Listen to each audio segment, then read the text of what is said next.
નમસ્કાર વિદ્યાર્થી મિત્રો, આપ સર્વેનું ખૂબ ખૂબ સ્વાગત છે ફરી એક વખત આપણી યુટ્યુબ ચેનલ ઉપર. દોસ્તો, અગાઉ આપણે સીસી સંબંધિત અલગ અલગ મુદ્દાઓની રાજ્ય વ્યવસ્થા સંબંધિત ચર્ચા કરતા હતા.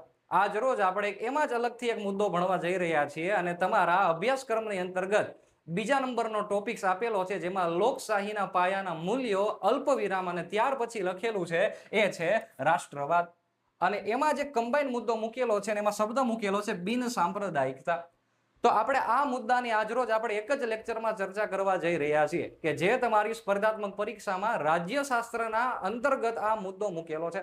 હવે આપણે આ મુદ્દાને ડિટેલ્સથી ભણવાનો તો છે, પરંતુ તમે જ્યારે જો બંધારણનો અભ્યાસ કરતા હો તો એની અંદર તમને રાષ્ટ્રવાદ એવા શબ્દથી ક્યાંક ને ક્યાંક પરિચય તમે મેળવી લીધેલો હશે. પરંતુ બિન સાંપ્રદાયિકતા એવો શબ્દ હું બોલું એટલે તરત તૈયારી કરનારા વિદ્યાર્થીના મગજમાં એક સરસ મજાનો એક કન્સેપ્ટ યાદ આવે કે સર 42મો બંધારણીય સુધારો, ઇન્દિરાબેન ગાંધીની સરકાર અને આમુખની અંતર્ગત બિન સાંપ્રદાયિકતા શબ્દ ઉમેરવામાં આવેલો. આટલું નોલેજ જે છે તમે બંધારણની દ્રષ્ટિએ તમે જો લીધેલું હોય તો હવે આપણે આ ટોપિક્સને ખૂબ જ ડિટેલમાં અને એકદમ સરળ સમજૂતીથી ભણવા જઈ રહ્યા છીએ કે જે તમારી આવનારી તમામ પરીક્ષા માટે ખૂબ જ ઉપયોગી નીવડવાનો છે. યસ દોસ્તો, તો આપણે જીસીઆરટી અને એનસીઆરટી ના બંનેને ધ્યાનમાં રાખીને કયા કયા મુદ્દા આપણે આ લેક્ચરમાં ભણવાના છીએ કે જે તમારા અભ્યાસક્રમની દ્રષ્ટિએ પરીક્ષા માટે ખૂબ જ મહત્વપૂર્ણ સાબિત થાય તેવા છે.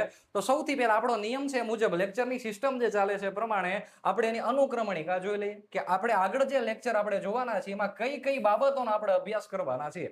તો સૌથી પહેલા લેક્ચરની શરૂઆત જ થાય એટલે આપણે શબ્દથી જ એની રમતની શરૂઆત કરી દેશું. જેમ કે રાષ્ટ્રવાદનો જે આપણો ટોપિક આપેલો છે એમાં રાષ્ટ્રવાદનો મતલબ શું થાય એ તમને પહેલા તો ખબર હોવી જોઈએ, કારણ કે અહીંયાથી પણ પૂરેપૂરા પ્રશ્નો બનવાની સંભાવના રહેલી છે. દોસ્તો, ત્યાર પછી આપણે જોશું કે રાષ્ટ્રવાદના મુખ્ય લક્ષણો કયા કયા પ્રકારના છે. આવા ટોટલ મેં અલગ અલગ 10 મુદ્દાઓ તમારા માટે મૂકેલા છે કે જે આ વિડીયોને એક વખત માત્ર તમે જોઈ લેશો. અન્ય કોઈ પણ મટીરિયલ કે અન્ય કોઈ પણ બુકની અંદર તમારે આ ટોપિક્સને જોવાની જરૂર નહીં પડે. ત્રીજા નંબરનો મુદ્દો આપણે જોવાના છીએ કે રાષ્ટ્રવાદ એક આધુનિક ઘટના છે. કઈ રીતે? તો એને આપણે પૂરેપૂરા સમજશું. રાષ્ટ્રવાદ વાસ્તવિક છે શું, શબ્દ ક્યાંથી ઉતરી આવ્યો છે, એના લક્ષણો કયા કયા પ્રકારના હોય, રાષ્ટ્રવાદ એટલે શું. તો તમે એવું માનતા હશો કે દેશ માટેનો એક સરસ મજાનો વ્યક્તિનો એક પ્રેમ. હા, એ તો એક સીમિત વ્યાખ્યા થઈ ગઈ, પણ આ લેક્ચર તમે જોશો એટલે કે તમને એક બ્રોડ વેમાં ખબર પડી જશે કે રાષ્ટ્રવાદ વાસ્તવિક કહેવાય શું. ત્યાર પછીનો ચોથો મુદ્દો આપણે સમજવાના છીએ કે જેના કારણે સમગ્ર વિશ્વની અંદર બિન સાંપ્રદાયિકતા અને સાર્વભૌમત્વનો ખ્યાલ મળેલો એવી એક સરસ મજાની ટ્રીટી એટલે કે સંધિ જોવાના છીએ. હા, તમારા પાઠ્યપુસ્તક જે તમારું આપેલું છે જીસીઆરટી, આ જીસીઆરટી ની અંદર માત્ર આ સંધિનું નામ લખેલું છે કે વેસ્ટફેલિયાની સંધિ. હવે વાસ્તવિક આ સંધિ શા માટે થયેલી, એના પરિણામો કયા કયા આવેલા, એની ચર્ચા કરીશું તો જ આ લેક્ચર જે છે એમાં તમને આગળ ખબર પડશે. જો મારે એવું કહેવું હોય તો હું ચોખ્ખા શબ્દોમાં તમને કહી શકું કે આ સંપૂર્ણ લેક્ચરનો આધાર, અથવા તો બીજી ભાષામાં કહેવું હોય કે બંધારણમાં જે હાલમાં બિન સાંપ્રદાયિકતા શબ્દ જે રહેલો છે એ આ સંધિના કારણે જ રહેલો છે એવું કેવું હોય તો કહી શકાય. તો આપણે તમામ કન્સેપ્ટને ડિટેલમાં સમજવાના છે, એટલે જ મેં 10 મુદ્દા મૂકેલા છે.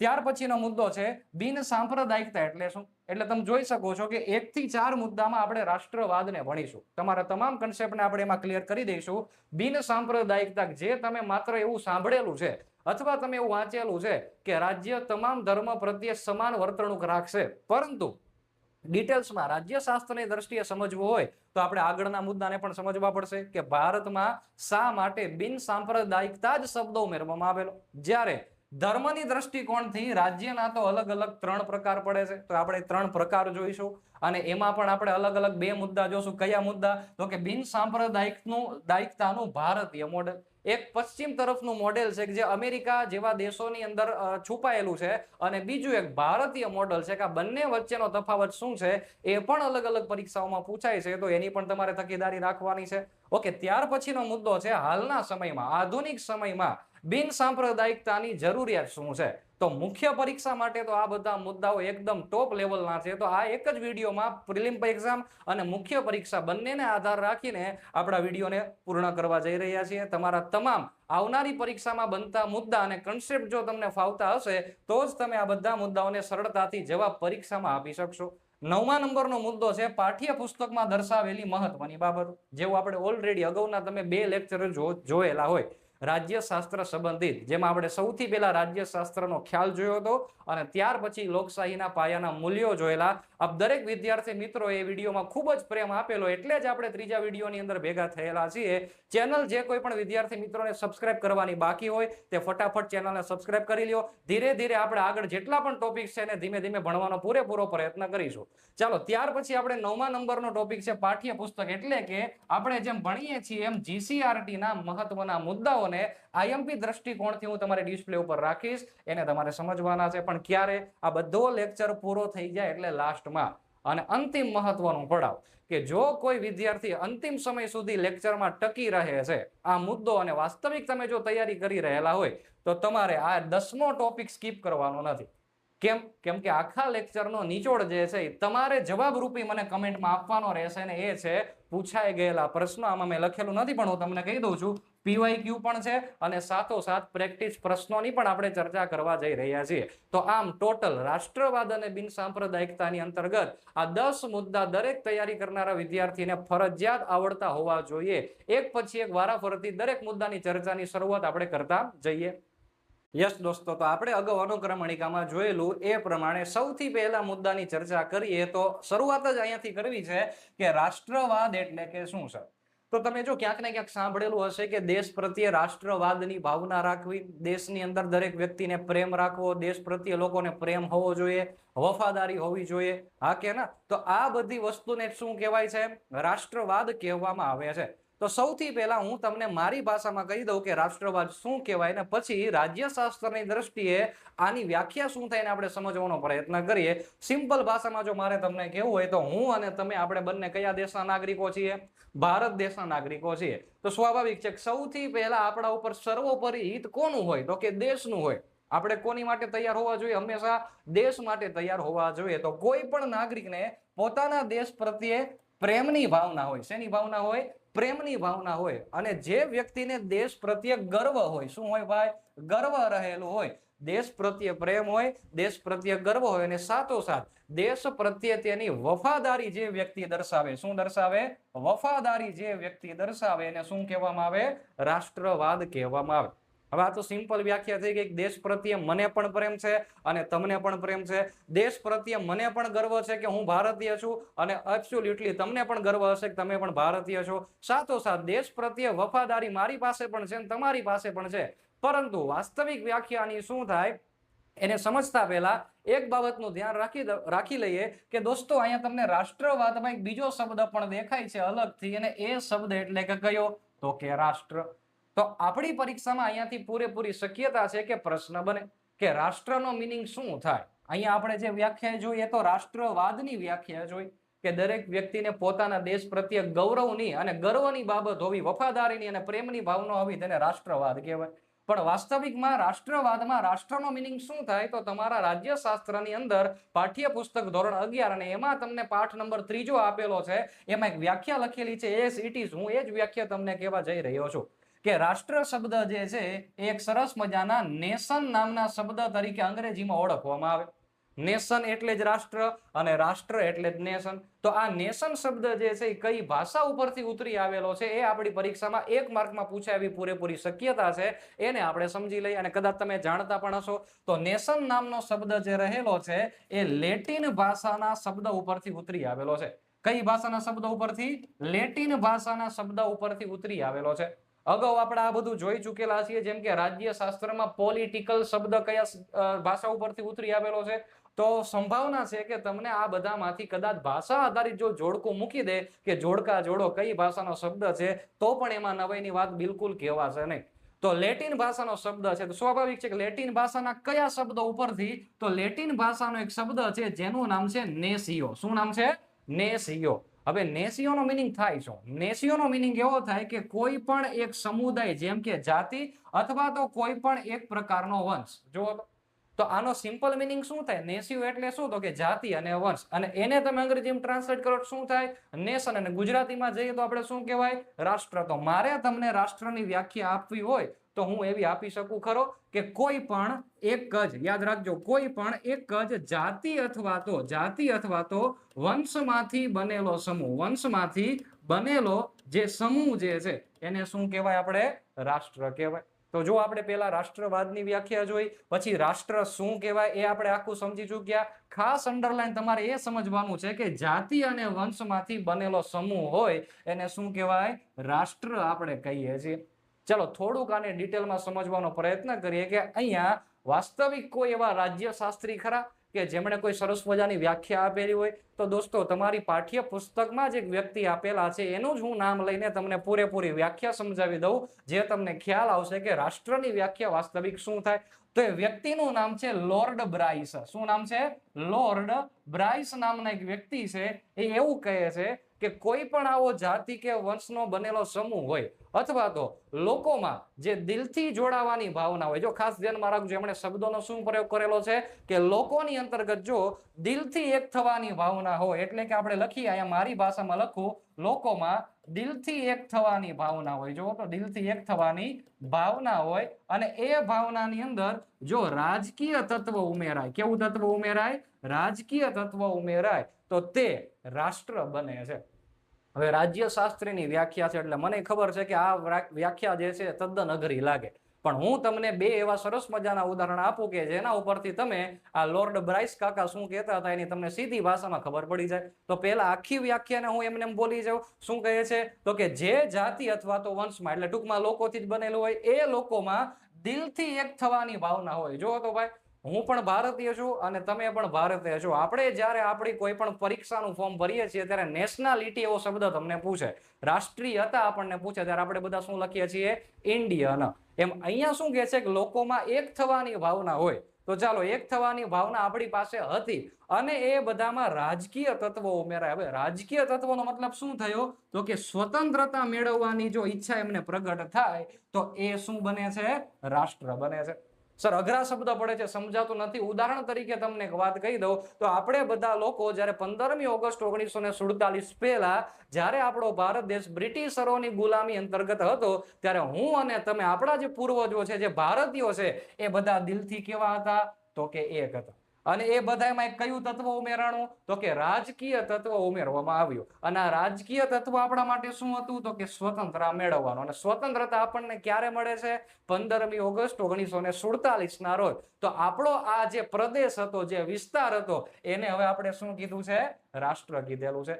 તો મારે તમને એક હજુ બીજું ઉદાહરણ આપવું હોય તો હું આપી શકું. જેમ કે કેવી રીતે? તો જો સર, 15મી ઓગસ્ટ 1947 પહેલા અંગ્રેજોનો ભારત ઉપર કબજો હતો, ત્યારે તમામ ભારતીયો એક થઈ જાય છે અને આ ભારતીયો રાજકીય તત્વ ઉમેરવા માટે 1885 ની અંતર્ગત ભારતની સ્વતંત્રતા મેળવવા માટે એક સરસ મજાના પક્ષની સ્થાપના કરે, પાર્ટીની સ્થાપના કરે. જો તો રાજકીય તત્વ ઉમેરાણો. આ રાજકીય તત્વ ક્યારે ઉમેરાય? જ્યારે લોકોમાં દિલથી એક થવાની ભાવના હોય તો. અને આવું જ ઉદાહરણ જો મારે તમને વિશ્વ લેવલનું આપવું હોય તો દોસ્તો, બ્રિટન જે રહેલું છે એણે અમેરિકા ઉપર પણ પોતે ગુલામીનું શાસન કરેલું. એટલે કે હાલમાં તમે જે અમેરિકા જોવો છો ડોનાલ્ડ ટ્રમ્પ વાળું, આ અમેરિકા હાલમાં છે, એવું પહેલા હતું નહીં. 18મી સદીની અંતર્ગત અમેરિકાની અંદર પણ અલગ અલગ 13 પ્રકારના પ્રકાર પાડીને 13 કોલોનિયલ સ્ટેટ બનાવેલા હતા. કોણે? તો કે બ્રિટિશરોએ. તો આ બ્રિટન જે રહેલું છે એણે અમેરિકા ઉપર પણ કબજો કરેલો. હવે તમે બધા લોકો જાણો છો કે એમની એક જ મોનોપોલી હતી કે બને એટલો લોકો ઉપર ટેક્સ નાખવાનો. હવે અમેરિકાની અંદર એક વ્યક્તિ રહેલા છે કે જે આમના વિરોધમાં આંદોલન ઉપાડે છે, એટલે શું કેવું કહી શકાય? રાજકીય તત્વનો ઉમેરો થાય છે. અને વ્યક્તિ હતા જેમ્સ ઓટિસ. શું નામ છે એમનું? જેમ્સ ઓટિસ નામના વ્યક્તિ જે છે, આપણે કેમ મોહનદાસ કરમચંદ ગાંધીજી હતા કે જેમણે રાજકીય તત્વ ઉમેરેલું આપણા દેશમાં સ્વતંત્રતા મેળવવા માટે, જે અલગ અલગ આંદોલન કરેલા, ઘણા બધા એવા નેતાઓ થઈ ગયા. એવી રીતે અમેરિકામાં પણ એક વ્યક્તિ હતા જેનું નામ શું છે? જેમ્સ ઓટિસ. અને તમારી પાઠ્ય પુસ્તકમાં લખેલું છે કે અમેરિકાની અંદર જે ક્રાંતિ થાય છે એનો મુખ્ય જે નારો હતો એ કંઈક આવા પ્રકારનો હતો: પ્રતિનિધિત્વ નહીં, પ્રતિનિધિત્વ નહીં તો કર નહીં. જો તો તમારી પાઠ્ય પુસ્તકમાં હશે ને આપણે આગળ જોઈશું. તો આનો મતલબ શું થાય છે? તો કે જો સર, બ્રિટિશરોએ અમેરિકા ઉપર પણ કબજો કરેલો. તમામ અમેરિકાના નાગરિકો જે છે દિલથી કેવા થઈ જાય છે? એક થઈ જાય છે. અને હવે એમાં શું ઉમેરાય છે? રાજકીય તત્વ. રાજકીય તત્વ કોણ ઉમેરે છે? જેમ્સ ઓટિસ. અને શું કહે છે કે જ્યાં સુધી આ દેશની અંદર બ્રિટિશરોનું શાસન છે, તમે જે નિયમ બનાવો છો અને એ જ નિયમની અંતર્ગત જો અમારો કોઈ અમેરિકાનો વ્યક્તિ નહીં હોય, અમારું જ પ્રતિનિધિત્વ જો નહીં હોય, તો અમે કોઈ લોકો ટેક્સ ભરવાના નથી. તો સ્વાભાવિક છે, પાઠ્યપુસ્તકમાં લખેલું છે, પાઠ્યપુસ્તકમાં માત્ર એક જ લાઈન લખેલી છે, પણ હવે તમને ખબર પડશે કે આનો વાસ્તવિક મિનિંગ શું થાય છે. તો દોસ્તો, આપણે આખા મુદ્દાનું જે એક વખત તમે જોઈ લો કે રાષ્ટ્રવાદની વ્યાખ્યા શું છે. પોતાના દેશ પ્રત્યે પ્રેમ હોવો, ગર્વ હોવો અને વફાદારીની ભાવના હોવી, એને શું કહેવાય? રાષ્ટ્રવાદ. પણ આ જ રાષ્ટ્રવાદમાં રાષ્ટ્રને અંગ્રેજીમાં શું કહેવાય? નેશન. નેશન શબ્દ ક્યાંથી ઉતરી આવેલો છે? લેટિન ભાષાના કયા શબ્દો ઉપરથી? નેશિયો નામના શબ્દો ઉપરથી, જેનો મિનિંગ શું થાય? જાતિ અથવા તો વંશ. અને આ જ જાતિ અને વંશમાંથી બનેલો જે આખો સમૂહ હોય એને શું કહેવાય? રાષ્ટ્ર કહેવાય. લોર્ડ બ્રાઇસ શું કહે છે? તો કે જે આ જાતિ અને વંશમાં જે લોકો રહેલા છે એ બધામાં દિલથી એક થવાની ભાવના હોય. આ દિલથી લોકો એક થાય અને એમાં કયું તત્વ ઉમેરાય? રાજકીય તત્વ ઉમેરાય. એટલે કે સ્વતંત્રતા, આઝાદી મેળવવાની જો જિજ્ઞાસા પેદા થાય તો એ રાષ્ટ્રમાં પરિવર્તન પામે છે. 110%. મેં તમને 2 ઉદાહરણ આપેલા છે, એમાં સર્વશ્રેષ્ઠ આપણે ઉદાહરણ જોઈ લીધું હોય તો આપણા ભારત દેશનું ઉદાહરણ છે ભાઈ. દોસ્તો, હવે એક એવા મુદ્દાની ચર્ચા કરીએ કે જેમાં સૌથી વધારે કન્ફ્યુઝન પોઈન્ટ્સ રહેલા છે અને તમારી આવનારી પરીક્ષાની અંતર્ગત ખૂબ જ શક્યતાઓ રહેલી છે કે વિધાનવાળા બાબતોની અંદર પણ આ પૂછાઈ શકે અને મુખ્ય પરીક્ષાની અંતર્ગત પણ આ પ્રશ્ન પૂછાય. તો એને શાંતિપૂર્વક તમારે સમજવાનો છે. અને મુદ્દો એટલે કયો તો કે અત્યારે જે આપણે ભણીએ છીએ તે રાષ્ટ્રવાદ, અને અગાઉ જે આપણે લેક્ચર નંબર 1 જોઈ લીધેલો હતો જેનું નામ હતું રાજ્યશાસ્ત્રનો ખ્યાલ. તમને ખબર હશે, રાજ્યશાસ્ત્રનો ખ્યાલ એ અગાઉ આપણે જોઈ લીધેલું હતું. તો રાજ્યશાસ્ત્રના ખ્યાલમાં આપણે વ્યાખ્યા ભણી લીધેલી હતી રાજ્ય. તો સર આપણે એ જ સમજવાનું છે કે આ રાજ્યની અંતર્ગત અને અહીંયા જે રાષ્ટ્રવાદમાં જે રાષ્ટ્ર લખેલું છે એ બંને વચ્ચે તફાવત શું રહેલો છે એને આપણે સમજવાનો પ્રયત્ન કરવાનો છે. તમને ડાયરેક્ટ એક્ઝામની અંદર આમાંથી પૂરેપૂરા પ્રશ્નો બની શકે એવી શક્યતા છે અને આપણે હવે સમજવા જઈ રહ્યા છીએ.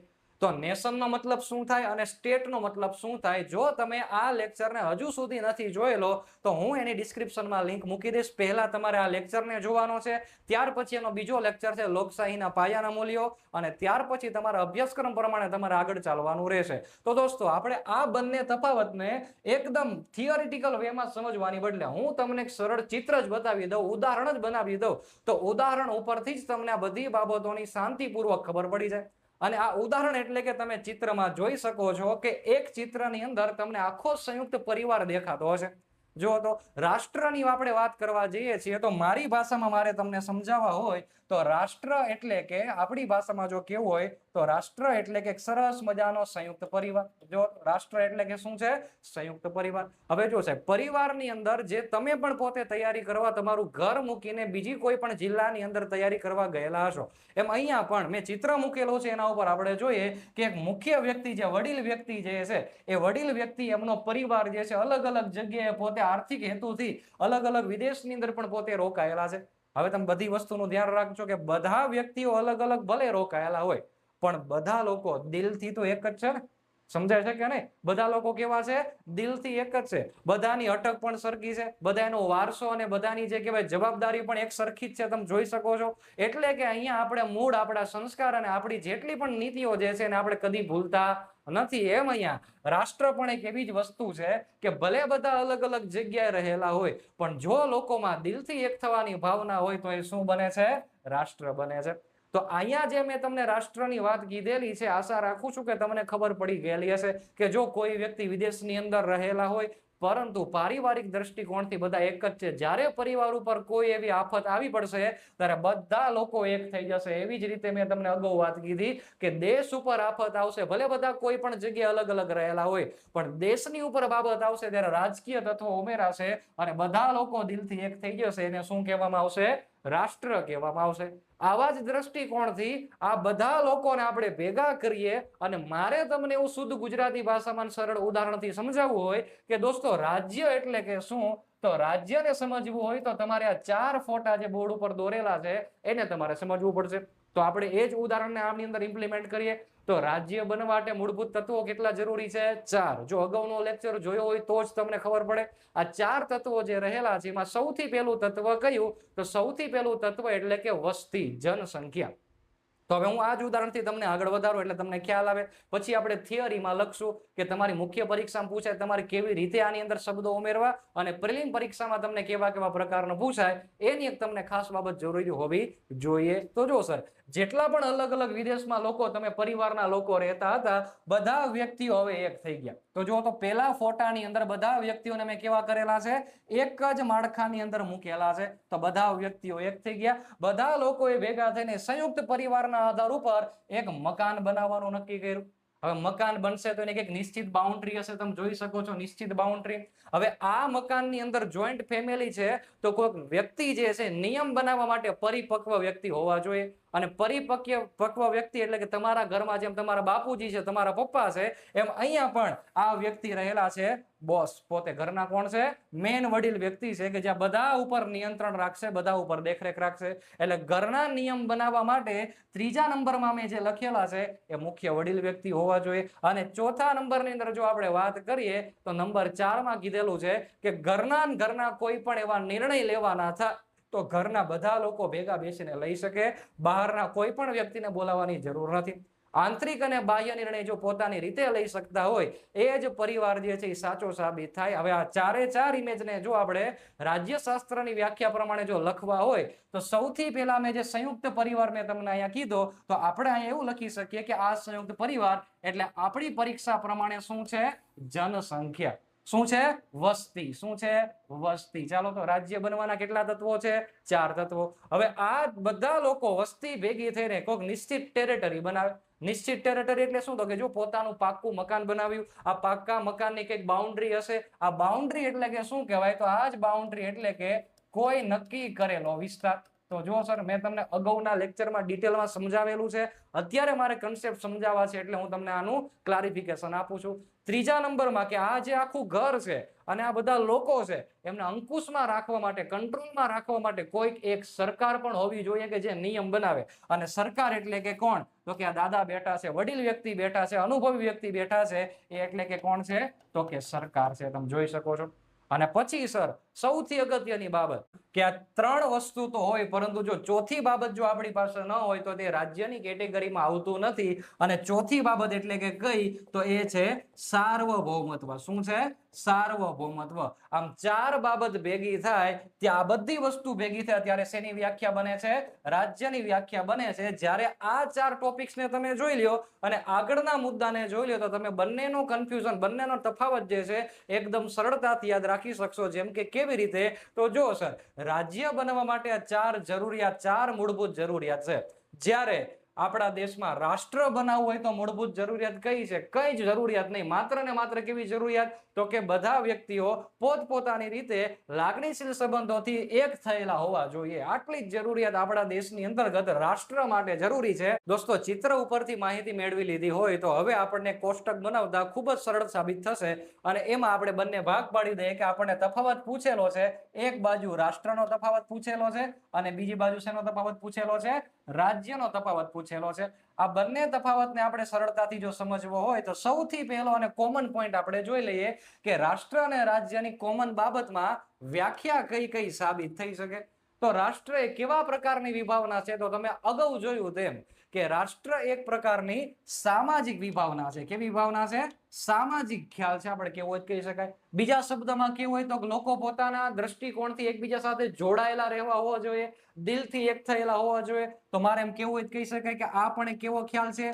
સાંસ્કૃતિક ખ્યાલ છે. અને હજુ પણ કહું કે આ બંને મુદ્દાઓની સાથોસાથ ત્રીજો શબ્દ પણ જો તમારે મૂકવો હોય કે રાષ્ટ્ર એ કેવા પ્રકારનો ખ્યાલ છે, તો રાષ્ટ્ર એક ભાવનાત્મક ખ્યાલ છે. કેવો ખ્યાલ છે?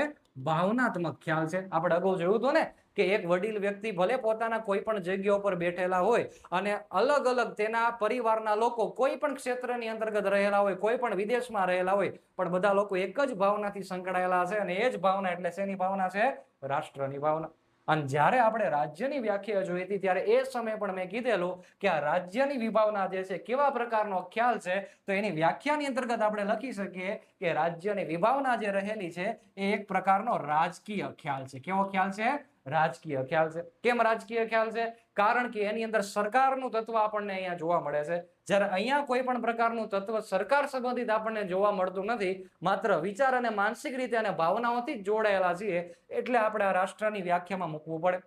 બીજા નંબરના મુદ્દામાં શું લખીશું? બીજા નંબરના મુદ્દામાં એવું લખીશું કે રાષ્ટ્રની અંદર મુખ્ય તત્વો કયા કયા હોવા જોઈએ કે જેથી એને આપણે રાષ્ટ્રની ઉપમા આપી શકીએ. તો જો સર મેં તમને કીધું એમ કે વ્યાખ્યાનો આધાર રાખીએ તો હવે આપણે મુખ્ય તત્વોને જો ચેક કરવા હોય તો મુખ્ય તત્વો કયા કયા હોઈ શકે? તો એકબીજા સાથે કનેક્ટ રહેવું હોય. અત્યારે હું લેક્ચર માની લો કે કોઈ વિદેશની યુગાન્ડાની ભાષામાં લેક્ચર લઉં તો શું તમે ગુજરાતની અંદર તૈયારી કરનારા વિદ્યાર્થીઓને ખબર પડે કાંઈ? ન પડે. એમ પરિવાર સાથે જો તમારે કનેક્શન રાખવું હોય તો તમારી સંસ્કૃતિ કેવી હોવી જોઈએ? સમાન સંસ્કૃતિ હોવી જોઈએ. સાથોસાથ કે ઇતિહાસ, ભાષા, લિપિ બધી કેવી હોવી જોઈએ? એક જ સરખી, એક જ ડોળમાં મૂકેલી હોવી જોઈએ. તો અહીંયા રાષ્ટ્રની વિભાવના સાબિત થાય છે. એવું કેવું હોય તો કહી શકાય. એટલે કે મારે લખવું હોય તો લખી શકાય કે તત્વોમાં તો મુખ્ય તત્વ તરીકે આપણે કંઈ જ નથી, પણ હા, સમાન સમાન બાબતોથી બધા એકબીજા સાથે જોડાયેલા હોવા જોઈએ. જેમાં એક છે સમાન સંસ્કૃતિ, તો કે જે બિલકુલ આપણે ભલે વિદેશમાં જઈએ પણ આપણી મૂળ સંસ્કૃતિને ભૂલતા નથી. એ શેની ભાવના સૂચવે છે? રાષ્ટ્રની ભાવનાનો તત્વ છે. સાથોસાથ આપણો ઇતિહાસ શું છે? સાથોસાથ આપણો ઇતિહાસ, સાથોસાથ બોલવામાં આવતી ભાષા, આ તમામ બાબતો જે રહેલી છે એ રાષ્ટ્ર માટેના તત્વ છે. હવે તમે જોવો છો કોઈ પણ પ્રકારની સરહદ, કોઈ નિશ્ચિત વિસ્તાર એવું ક્યાંય છે અહીંયા? કઈ જ નહીં. મેં તમને ઉદાહરણ જે આપેલું એમાં પણ તમે જોઈ શકો છો ક્યાંય સરહદ કે ક્યાંય બાઉન્ડ્રી હતી? નહોતી. એમ અહીંયા પણ એવી કોઈ બાબત નહીં આવે. પણ હા, આપણે અગાઉ જોઈ ચૂક્યા છીએ કે જો રાજ્ય બનાવવું હોય તો એના માટે મૂળભૂત તત્વો કેટલા છે? 4 તત્વો છે. 4 તત્વોમાં કયા કયા 4 તત્વો એ ખબર હોવી જોઈએ. આપણે અગાઉ જોયું છે, એમાં આપણે ડિટેલ્સમાં જઈએ. સૌથી પહેલું તત્વ છે એ છે જનસંખ્યા. શું છે? જનસંખ્યા. બીજું તત્વ શું? તો કે લોકો, વસ્તી તો વધશે, વસ્તી તો મળી રહેશે, પણ એને ઉભા રહેવા માટે કોઈ નિશ્ચિત પ્રદેશ આપણી પાસે હોવો જોઈએ. આ બધી વસ્તુ ડિટેલમાં અગાઉના લેક્ચરમાં સમજાવેલી છે. ત્યાર પછી ત્રીજા નંબરનો મુદ્દો કે એના ઉપર નિયંત્રણ રાખવા માટે કોણ હોવું જોઈએ? સરકાર હોવી જરૂરી છે. અને ત્યાર પછી ખૂબ જ અગત્યનું ને એવું સાર્વભૌમત્વ જરૂરી હોવું જોઈએ. આ 4 તત્વોમાંથી જો એક પણ ગેરહાજર હોય તો એ શેની વ્યાખ્યામાં ન આવે? રાજ્યની વ્યાખ્યાની અંતર્ગત આવતું નથી. હવે દોસ્તો આપણે કામ કરીએ, આની અંદર હજુ એક હું ટોપિક્સ મૂકી દઉં કે વ્યાખ્યા આપણે જોઈ, તત્વ આપણે જોયા, પણ હું એમ કહું કે રાષ્ટ્રની વિભાવનાને સાકાર કરવી હોય તો એ કેવા પ્રકારનું સ્વરૂપ છે? જેમ કે મેં તમને કીધું, રાષ્ટ્રવાદમાં દેશ પ્રત્યે પ્રેમ હોવો જોઈએ, દેશ પ્રત્યે ગર્વ હોવો જોઈએ, અને તમે વફાદારીની ભાવનાથી એ દેશની સાથોસાથ કામ કદમથી કદમ મેળવતા હોવા જોઈએ. હવે મારામાં દેશ પ્રેમ કેટલો છે અને તમારામાં દેશ પ્રેમ કેટલો છે એને માપવાનું કોઈ મીટર આવે છે? નથી આવતું. એનું કારણ શું છે? આપણે બધા માનસિક રીતે દેશની સાથે પ્રેમ કરીએ છીએ. તો અહીંયા રાષ્ટ્રવાદ જે છે એટલે કે રાષ્ટ્ર જે છે એ કેવા પ્રકારનો ખ્યાલ છે? તો કે એ એક માનસિક વિભાવના છે. કેવી વિભાવના છે? માનસિક વિભાવના છે. જેમ મેં તમને ફરી પાછા ફોટામાં કીધું કે આ ઘરના પરિવારના લોકો એકબીજા સાથે કેટલો પ્રેમ કરે છે, કેવી રીતે જોડાયેલા છે, તો એનું કોઈ મીટર છે? કોઈ જ નથી. બધા લોકો એકબીજા સાથે જોડાયેલા રહે છે. એ માનસિક ખ્યાલ છે. એટલે આપણો રાષ્ટ્રવાદ એ કેવો ખ્યાલ છે? માનસિક ખ્યાલ છે. જ્યારે તમે રાજ્યની વિભાવના જુઓ તો તમને ખબર પડશે કે કેવો ખ્યાલ છે. તો એક પ્રકારનો ભૌતિક ખ્યાલ છે. કેવો ખ્યાલ છે? ભૌતિક ખ્યાલ છે. ભૌતિકનો મતલબ શું થાય? તો કે જો સર, જનસંખ્યા, તો હા સર, ભારતની વસ્તી કેટલી આપણને જોવાય છે, દ્રશ્યમાન થાય છે? 140 કરોડ જેટલી વસ્તી છે. ઓકે. પ્રદેશ, તો કે એ નકશા ઉપર ભૌગોલિક દ્રષ્ટિકોણથી જોઈ શકીએ છીએ, તો કહી શકાય ને ભૌતિક. સરકારના પણ 3 પ્રકાર પડે છે. સાર્વભૌમત્વની તો વાત જ અલગ થાય છે આખી. તો આ બધી બાબતને આપણે જોવા જઈએ તો તમને ખ્યાલ આવશે કે રાષ્ટ્ર અને રાજ્યમાં બંને વચ્ચે તફાવત શું છે. હજુ પણ હું 1-2 મુદ્દા તમને જણાવી દઉં જે તમને વાસ્તવિક બંનેનો ડિફરન્સ અલગ કરી દેશે. અને એમાંનો એક મુદ્દો એટલે કે શું સર, આમાં કોઈ સરહદની કે એની કોઈ રિક્વાયરમેન્ટ ખરી? કોઈ બાઉન્ડ્રીની રિક્વાયરમેન્ટ ખરી? તો કે ના. આપણે અગાઉ ફોટો જોયો તો એમાં તમે જોઈ લો કે બધા લોકો દુનિયાના કોઈ પણ ખૂણે રહેલા હોય, કોઈને સરહદ સાથે કાંઈ જ લેવા દેવા નથી, પરંતુ હા, દિલથી એક થયેલા હોવા જોઈએ. તો અહીંયા મેં એ જ કીધેલું છે કે સરહદ જે છે આમાં કોઈ જ રોલ નિભાવતી નથી. જ્યારે અહીંયા તમે ચેક કરો તો અહીંયા, તો કે અહીંયા સરહદ જે છે એ જ મુખ્ય રોલ નિભાવે છે. નિશ્ચિત પ્રદેશ લખેલું છે ભાઈ. આમાંનામાં મારે લખવું એટલે લખી શકાય કે સર સાર્વભૌમત્વ. શું લખી શકાય? સાર્વભૌમત્વ. તમે જુઓ તો આને કઈ સાર્વભૌમત્વની જરૂર છે? તમે તમારું ગામ મૂકીને તૈયારી કરવા માટે કોઈ પણ જિલ્લામાં ગયેલા છો તો તૈયારીના સંબંધિત તમારા કોઈ પણ નિર્ણય તમે તમારી રીતે લઈ શકો છો, એમાં કોઈ બીજા અન્ય વ્યક્તિને લેવા દેવા નથી. એટલે જો રાષ્ટ્રની વિભાવના હોય તો સાર્વભૌમત્વની કોઈ જરૂર પડતી નથી. પણ મેં અગાઉ કીધું એમ કે જો રાજ્યની વ્યાખ્યામાં તમારે આવવું હોય તો તમારે સર સાર્વભૌમત્વ તો મોસ્ટ આઈએમપી છે. ઉદાહરણ આપું એટલે તમને ડિફરન્સ આનો એકદમ ક્લિયર થઈ જાય. એક જ ઉદાહરણ, જેમ કે 15મી ઓગસ્ટ 1947 પહેલા આપણો ભારત દેશ જે રહેલો છે, ભારતના લોકો જે રહેલા છે, અલગ અલગ વિશ્વના ખૂણા ઉપર અલગ અલગ રીતના ક્રાંતિકારો પ્રવૃત્તિ કરતા હતા. જેમ કે ઇંગ્લેન્ડની અંદર પણ રહીને કરતા હતા, સાથોસાથ ભારતની અંદર પણ અલગ અલગ પ્રદેશોમાં પ્રાંતોમાં રહીને આ બધું કામ કરતા હતા. આપણી પાસે જો એ વખતે સરહદ ચોક્કસ હતી ન હતી, આપણી પાસે સાર્વભૌમત્વનો કોઈ ખ્યાલ હતો? બિલકુલ નહીં. માત્ર આપણે બધા કેવી રીતે જોડાયેલા હતા તો કે સમાન સંસ્કૃતિથી, ઇતિહાસથી અને ભાષાથી આપણે બધા લોકો એક હતા. અને એમાં રાજકીય તત્વ ઉમેરાણું એટલે કે આપણે આઝાદીની લડત કરી એટલે જ આપણો દેશ શું બન્યો? રાષ્ટ્ર બન્યો. તો હું એક શબ્દ તમને કહેવા જાઉં છું કે 15મી ઓગસ્ટ 1947 ની પહેલા આપણું ભારત દેશ રાજ્ય હતું કે રાષ્ટ્ર હતું? તો જો સાહેબ, ભારત દેશ પાસે જનસંખ્યા હતી, જો તો હા હતી ભાઈ. પ્રદેશ પણ હતો, સરકાર પણ હતી, બિલકુલ સરકાર પણ હતી, પરંતુ આપણી પાસે ડિસિઝન લેવા માટેની પૂરેપૂરી તાકાત નહોતી. આપણે માથા વગરનું ધડ હતા. આપણું માથું જે છે બ્રિટનમાં હતું અને ધડ જે છે એ આપણા ભારતની અંદર હતું. એટલે કે મોઢું બોલે એવા કામ થાય. એટલે આપણી ઉપર એક બ્રિટનનો હાથ હતો. એટલે આપણે 15મી ઓગસ્ટ 1947 પહેલા રાજ્યની બદલે શું હતા? રાષ્ટ્ર હતા. તો આપણી પાસે દેશની સ્વતંત્રતાની ચાવી કઈ તારીખે આવી ગઈ? તો આ જ તારીખે. પહેલા જો રાષ્ટ્ર હોય તો 15 ઓગસ્ટ 1947 પછી ભારત દેશ શું બને છે? રાજ્ય બને છે, રાજ્ય શાસ્ત્ર પ્રમાણે. તો આ બંને કમ્બાઇન્ડ ટોપિક મેં તમને ભણાવેલા છે, એ બંનેના તફાવત છે. આશા રાખું છું કે આ બંને એકદમ સરળ ઉદાહરણથી મેં સમજાવવાનો પૂરેપૂરો પ્રયત્ન કરેલો છે. આગળ જેમ તમે PYQ ને જોશો તો તમને અંદાજ આવી જશે કે સર આટલા મુદ્દાને યાદ રાખવાથી તમારા લગભગ ટોપિક્સ આની અંતર્ગત ક્લિયર થઈ જાય છે. રાષ્ટ્રવાદના મુદ્દાઓની અંતર્ગત આપણે આગળ એ જોવા જઈએ છીએ કે રાષ્ટ્રવાદના લક્ષણો કયા પ્રકારના હોય. લક્ષણ ઉપરથી જ આપણે રાષ્ટ્રવાદને ઓળખી શકીએ છીએ. એટલે કે આપણી પરીક્ષાની અંતર્ગત અહીંયાથી પણ પ્રશ્ન બનવાની પૂરેપૂરી શક્યતાઓ રહેલી છે. તમારા આ ટોપિક્સને મેં ધોરણ 11ની GCRT માંથી અલગ અલગ 6 ટાઈપના મુદ્દાઓની અંદર મેં કવર કરેલો છે. જેમાં રાષ્ટ્રવાદના મુખ્ય લક્ષણોમાં આપણે જો ચેક કરવું હોય તો સૌથી પહેલું લક્ષણ એ છે સમાન આદત અને સંચારની સુવિધા. આનો મિનિંગ શું થાય ડિટેલમાં સમજાવું છું. બીજો મુદ્દો એ છે કે માનસિક અને આધ્યાત્મિક સ્થિતિ. ઓકે, આપણે સમજીશું એટલે તમને ખ્યાલ આવી જશે. રાજકીય મહત્વાકાંક્ષા, આપણે અગાઉ જોયું ને, દિલથી એક થવાની ભાવના હોય, એમાં રાજકીય તત્વ ઉમેરાય. આનો વાસ્તવિક મતલબ શું થાય?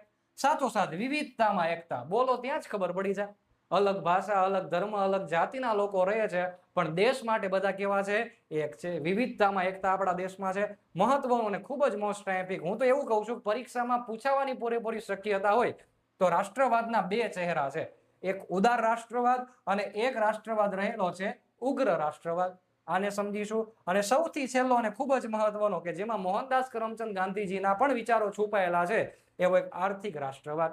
તો આ દરેક રાષ્ટ્રવાદના મુદ્દાઓ જે છે એને આપણે ક્રમશઃ ભણવાનું શરૂ કરીએ. જેમાં સૌથી પહેલો આવે છે સમાન આદતો અને સંચારની સુવિધા. સૌથી પહેલી બાબતમાં આપણે જોઈએ તો એ છે સમાન આદતો અને સંચારની સુવિધા. સર આનો મતલબ થાય શું? તો મેં તમને કીધું એમ કે આપણું રાષ્ટ્ર જે આપણે અગાઉ વ્યાખ્યા જોઈ, એ રાષ્ટ્ર એટલે કે શું? તો કે રાષ્ટ્ર એક સંયુક્ત પરિવાર છે. એમ આપણો દેશ પણ એક સંયુક્ત પરિવાર થયો? તો કે જી બિલકુલ. તો સંયુક્ત પરિવાર હોય તો બધા માટે બોલવાની, સમજવાની ભાષા, લિપિ, સંસ્કૃતિ એક જ હોવી જોઈએ કે ન હોવી જોઈએ? બિલકુલ સાચું. તો રાષ્ટ્રવાદની ભાવના ક્યારે જાગે? તો કે જ્યારે કોઈ વ્યક્તિ તમને રાષ્ટ્ર વિશે કંઈક સૂચન કરતો હોય અને તમે તે સમજી શકતા હોય ત્યારે. તો મારે કેવું હોય તો એ કહી શકાય કે રાષ્ટ્રવાદની ભાવના જગાડવા માટે જો સૌથી પહેલું સ્વરૂપ જો કોઈ હોય તો એ સ્વરૂપ એટલે કે સમાન આદત અને સંચારની સુવિધા છે. કેવી રીતે? તો ઉદાહરણ તરીકે આપણા દેશમાં અલગ અલગ લોકો અલગ અલગ વિસ્તારમાંથી પોતે પોતાનું પ્રતિનિધિત્વ કરે છે.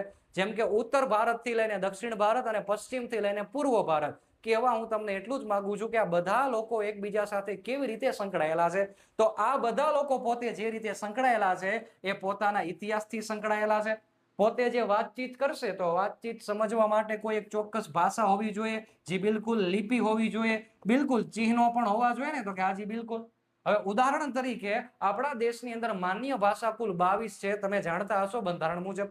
તો માન્ય 22 ભાષાઓ જે રહેલી છે એ જે ક્ષેત્રમાં બોલવામાં આવતી હશે ત્યાં એ લોકો સમજતા બિલકુલ હશે. હું તમને સિમ્પલ ભાષામાં ઉદાહરણ આપું, જેમ કે તમારા ઘરે કોઈ મહેમાન આવે અને તમે એ વ્યક્તિ ભણેલા કદાચ ન હોય, મોટી ઉંમરના વ્યક્તિ છે અને એ ભણેલા નથી, અને વડીલ વ્યક્તિની સામે તમે અંગ્રેજી બોલો છો તો એ વ્યક્તિ કહેશે કે આ શું બોલી રહેલો છે.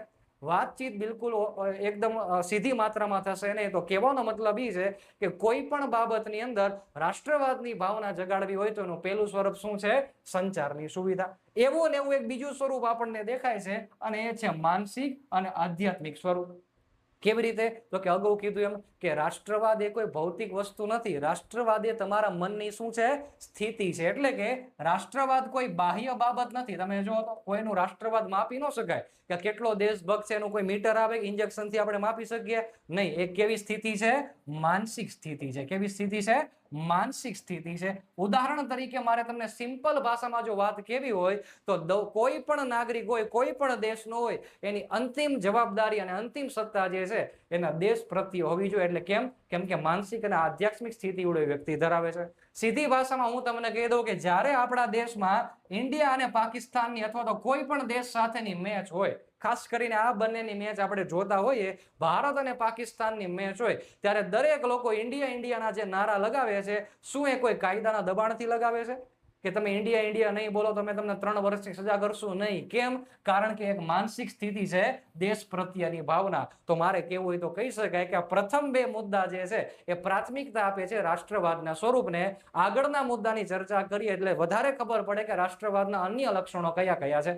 આગળનો મુદ્દો છે કે રાષ્ટ્રવાદમાં એક સરસ મજાનું વલણ છે અને એ છે રાજકીય મહત્વાકાંક્ષા. આપણે અગાઉ પણ જોઈ ચૂકેલા પ્રોફેસર લોર્ડ બ્રાઇસ નામના વ્યક્તિએ કીધેલું કે લોકો દિલથી એક હોય, પરંતુ જો એમાં રાજકીય તત્વ ઉમેરાય તો તે રાષ્ટ્ર બની શકે છે. એટલે કે કહેવા એવું માંગે છે કે અહીંયા આપણને મૂળભૂત રીતે જે આખો સમૂહ રહેલો છે એમાં આઝાદીની ઈચ્છાનું વલણ તમને જતું હોય એવું જોવા મળે છે.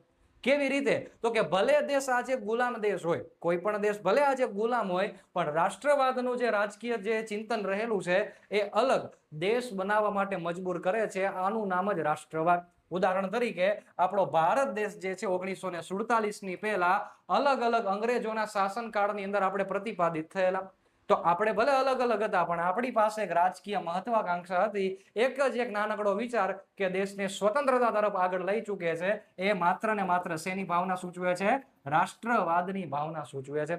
હવે તમારા પાઠ્યપુસ્તકમાં જે ઉદાહરણ આપેલું છે, હું એ જ ઉદાહરણને સમજાવવા જઈ રહ્યો છું. તમારા પાઠ્યપુસ્તકમાં લખેલું છે કે અગાઉના સમયગાળા દરમિયાન યહૂદી ધર્મના લોકો જે છે એ વિશ્વના અલગ અલગ ખૂણે જે કહેવાય એ રહેલા હતા. પછી સર યહૂદી લોકોને એક કરવા માટે આંદોલન થાય છે અને આ આંદોલનને ઇતિહાસની અંદર ઝાયોનિઝમ તરીકે ઓળખવામાં આવે.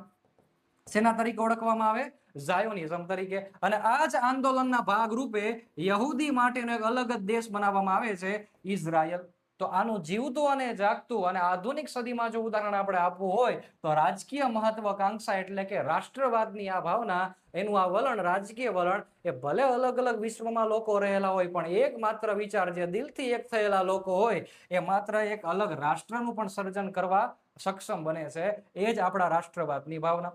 તો અહીંયા તમે સમજી શકતા હશો, અગાઉ પણ મેં તમને ડિટેલ્સમાં કીધું હતું, અત્યારે પણ મેં તમને તમારા પાઠ્યપુસ્તકના ઉદાહરણથી કીધું છે. એના પછીનો મુદ્દો છે વિવિધતામાં એકતા. વિવિધતામાં એકતા એટલે કે શું? તો કે ઉત્તરથી લઈને દક્ષિણ અને પશ્ચિમથી લઈને પૂર્વ ભારતમાં અલગ અલગ ધર્મ, અલગ જાતિ, અલગ લિંગ અને અલગ સમુદાયના અને વંશના લોકો રહે છે. પરંતુ સર આ બધા લોકો જ્યારે દેશ ઉપર આપત્તિ થાય ત્યારે બધા લોકો કેવા છે? એક સમાન થઈ જાય છે.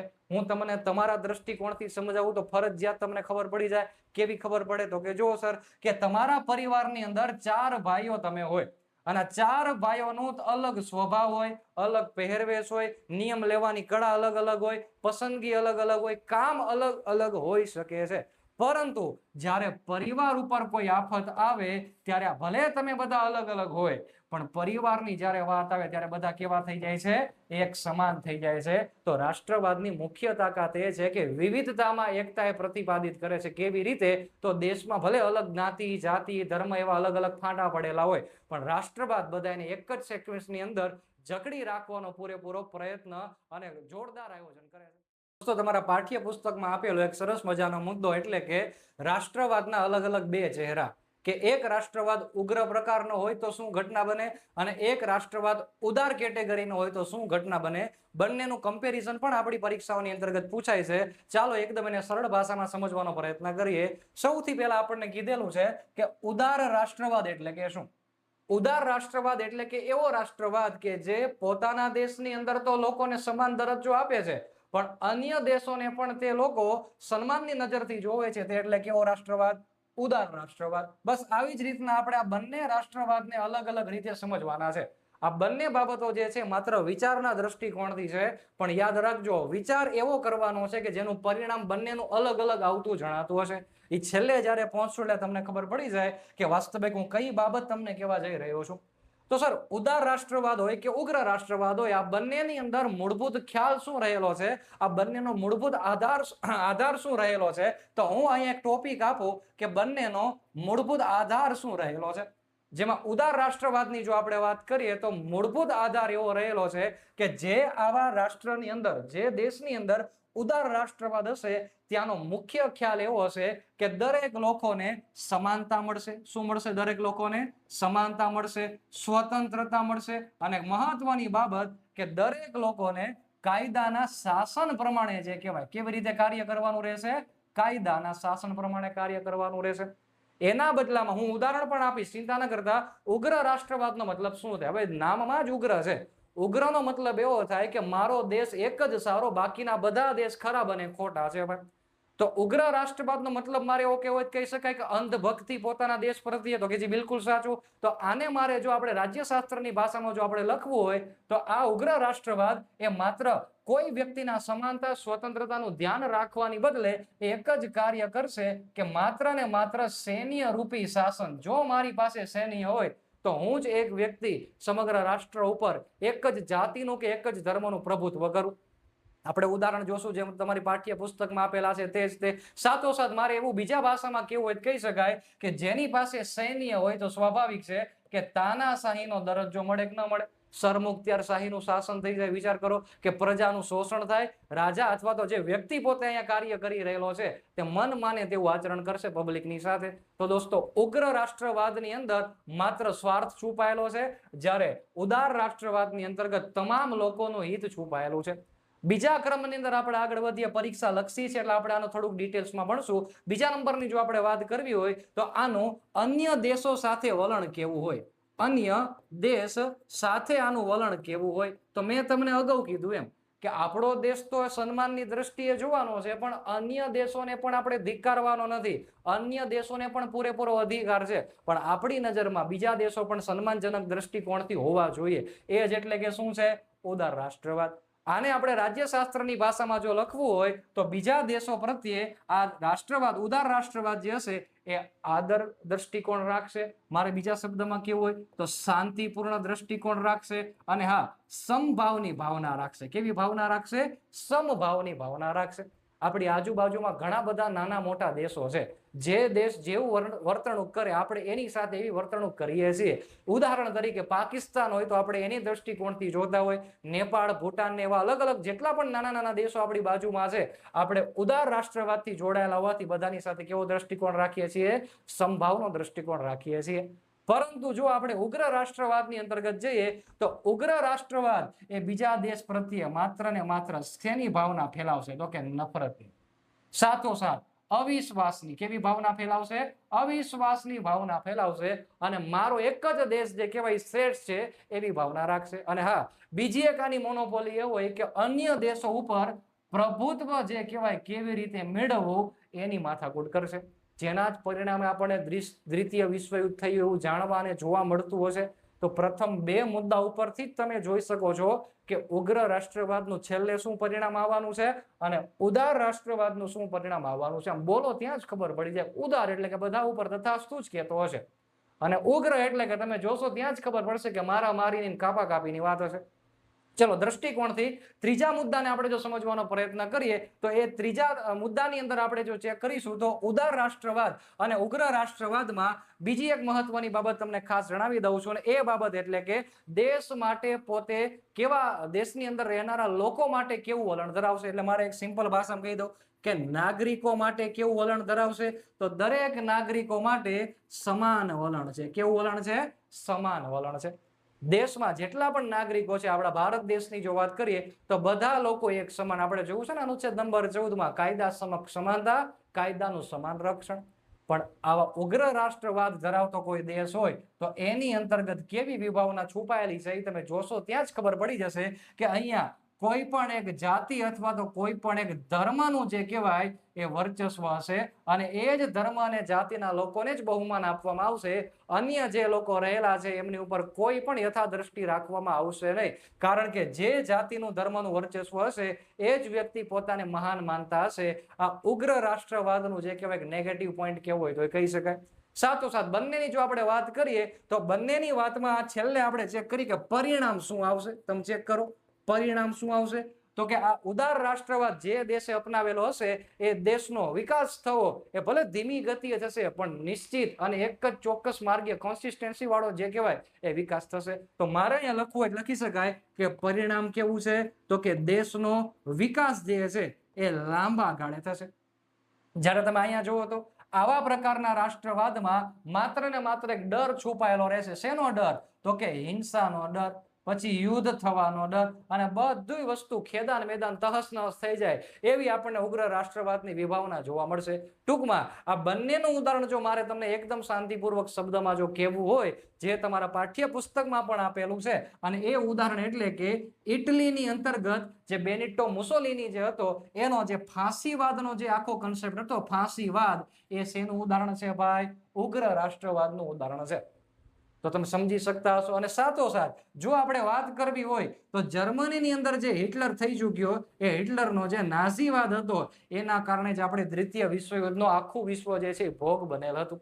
તો મેં તમને ઇટલીનું અને જર્મનીનું ઉદાહરણ જે આપેલું છે એના ઉપરથી તમને ખ્યાલ આવી ગયેલો હશે કે આ બંનેનું પરિણામ જે છે એ અંશતઃ આપણને બહુ જ ખરાબ થતું એવું જોવા મળશે. હવે આવા ઉદાર રાષ્ટ્રવાદ દેશોના થોડા હું તમને ઉદાહરણ આપું એટલે તમને ખ્યાલ આવે. તો ભારત સિવાય બીજું આનું કોઈ મોટું ઉદાહરણ તો હોઈ જ ન શકે, પરંતુ આપણે સ્પર્ધાત્મક પરીક્ષાની તૈયારી કરીએ છીએ એટલે 2 થી 3 નામ જો તમને યાદ હશે તો વધારે અનુકૂળતા તમને કોઈ પણ માર્ક અપાવવામાં મદદરૂપ થશે. તો ભારત દેશ રહેલો છે, સાથોસાથ કેનેડાને આપણે કેવું હોય તો કહી શકાય, અને ખૂબ જ અગત્યનો ન્યુઝીલેન્ડ નામનો જે દેશ છે કે વિશ્વમાં સૌથી પહેલા મહિલાઓને મતદાનનો અધિકાર જો કોઈ દેશે આપેલો હોય તો એ દેશ એટલે કે કયો છે? ન્યુઝીલેન્ડ છે. કેમ? કારણ કે નાગરિકો બધા કેવા છે? ત્યાં સમાન છે. તો આ ઉદાર રાષ્ટ્રવાદ અને ઉગ્ર રાષ્ટ્રવાદ બંને વચ્ચે આટલો જટિલ અને કોમ્પ્લિકેટેડ જે મુદ્દો હતો એને આપણે આમ સરળ ચપટી વગાડતા સોલ્વ કરી લીધેલો છે. જો પરીક્ષા લક્ષી કોઈ પણ પ્રશ્ન પૂછાય છે તો તમે આમાંથી કોઈ પણ એક બાજુનું ધ્યાનમાં રાખીશો, ઓટોમેટિક બીજી બાજુ તમને યાદ રહી જશે. આ બંને ઉદાહરણો જે આપેલા છે તમારા GCRT ની અંતર્ગત આપવામાં આવેલા છે, અને એ જ ઉદાહરણોને મેં અહીંયા બેઠે બેઠા લીધેલા છે. રાષ્ટ્રવાદના વલણનો એવો જ એક સરસ મજાનો મુદ્દો એટલે કે આર્થિક રાષ્ટ્રવાદ. દેશને બધી રીતે સક્ષમ કરી લઈશું, પણ જો રાષ્ટ્રવાદમાં આર્થિક સદ્ધરતાની જ ભાવના ન હોય તો એના માટે દેશને જે કહેવાય પરિપક્વ કરવો એ કદાચ મહદ અંશે જે કહેવાય નિષ્ફળ સાબિત થાય. એટલા જ માટે આપણા દેશમાં 2 મહાન વિચારકો એવા થઈ ચૂકેલા છે કે જેણે આર્થિક રાષ્ટ્રવાદને અપનાવવાની પૂરેપૂરી જે કહેવાય એ બાંહેધરી આપીને અલગ અલગ પ્રકારના પોતાના વિચાર પણ રજૂ કરેલા. પણ પહેલા એ સમજી લઈએ કે અહીંયા આર્થિક રાષ્ટ્રવાદનો મિનિંગ થાય શું. આર્થિક રાષ્ટ્રવાદ એટલે કે આપણા દેશની અંતર્ગત દેશનું જે સ્વદેશી ઉત્પાદન જે છે એને પ્રભુત્વ આપવું, વિદેશી માલનો બહિષ્કાર કરવો. હવે આવું તો ક્યાંક સાંભળેલું હશે તમે, તો કે જી બિલકુલ. બંગાળના ભાગલા થયેલા, 1905માં સ્વદેશી આંદોલન થયેલું. શેના માટે થયેલું હતું? તો સ્વદેશી ઉત્પાદન આપણું જે થાય છે ભારતમાં, સ્વદેશી ઉત્પાદન જે થાય છે ઉત્પાદન, એના ઉપર ભાર મૂકવા કે વિદેશી માલનો બહિષ્કાર કરો અને સ્વદેશી માલને અપનાવો. સાથોસાથ આપણે એ પણ સમજીએ કે આર્થિક રાષ્ટ્રવાદનો બીજો હેતુ શું હોય? તો કે બહારથી જે આયાતિત વસ્તુ છે, બહારથી જે આયાતિત વસ્તુ છે, બહારથી આપણે જે વસ્તુ બધી મંગાવીએ છીએ એના ઉપર નિયંત્રણ રાખવું. એના ઉપર નિયંત્રણ રાખવું. ક્યારે એવું ન બને કે ભારતમાં રહેલી વસ્તુ પણ ભારતની અંદર જ વેચાણમાં ન આવે અને આપણે જ આર્થિક દ્રષ્ટિકોણથી વિકાસ ન થઈ શકે શું કરશું? અને ત્રીજી મહત્વની બાબત કે અહીંયા તમને કવિ એવું કહેવા માંગે છે કે મહત્વમાં ટૂંકું અને ટચ સ્વનિર્ભરતા.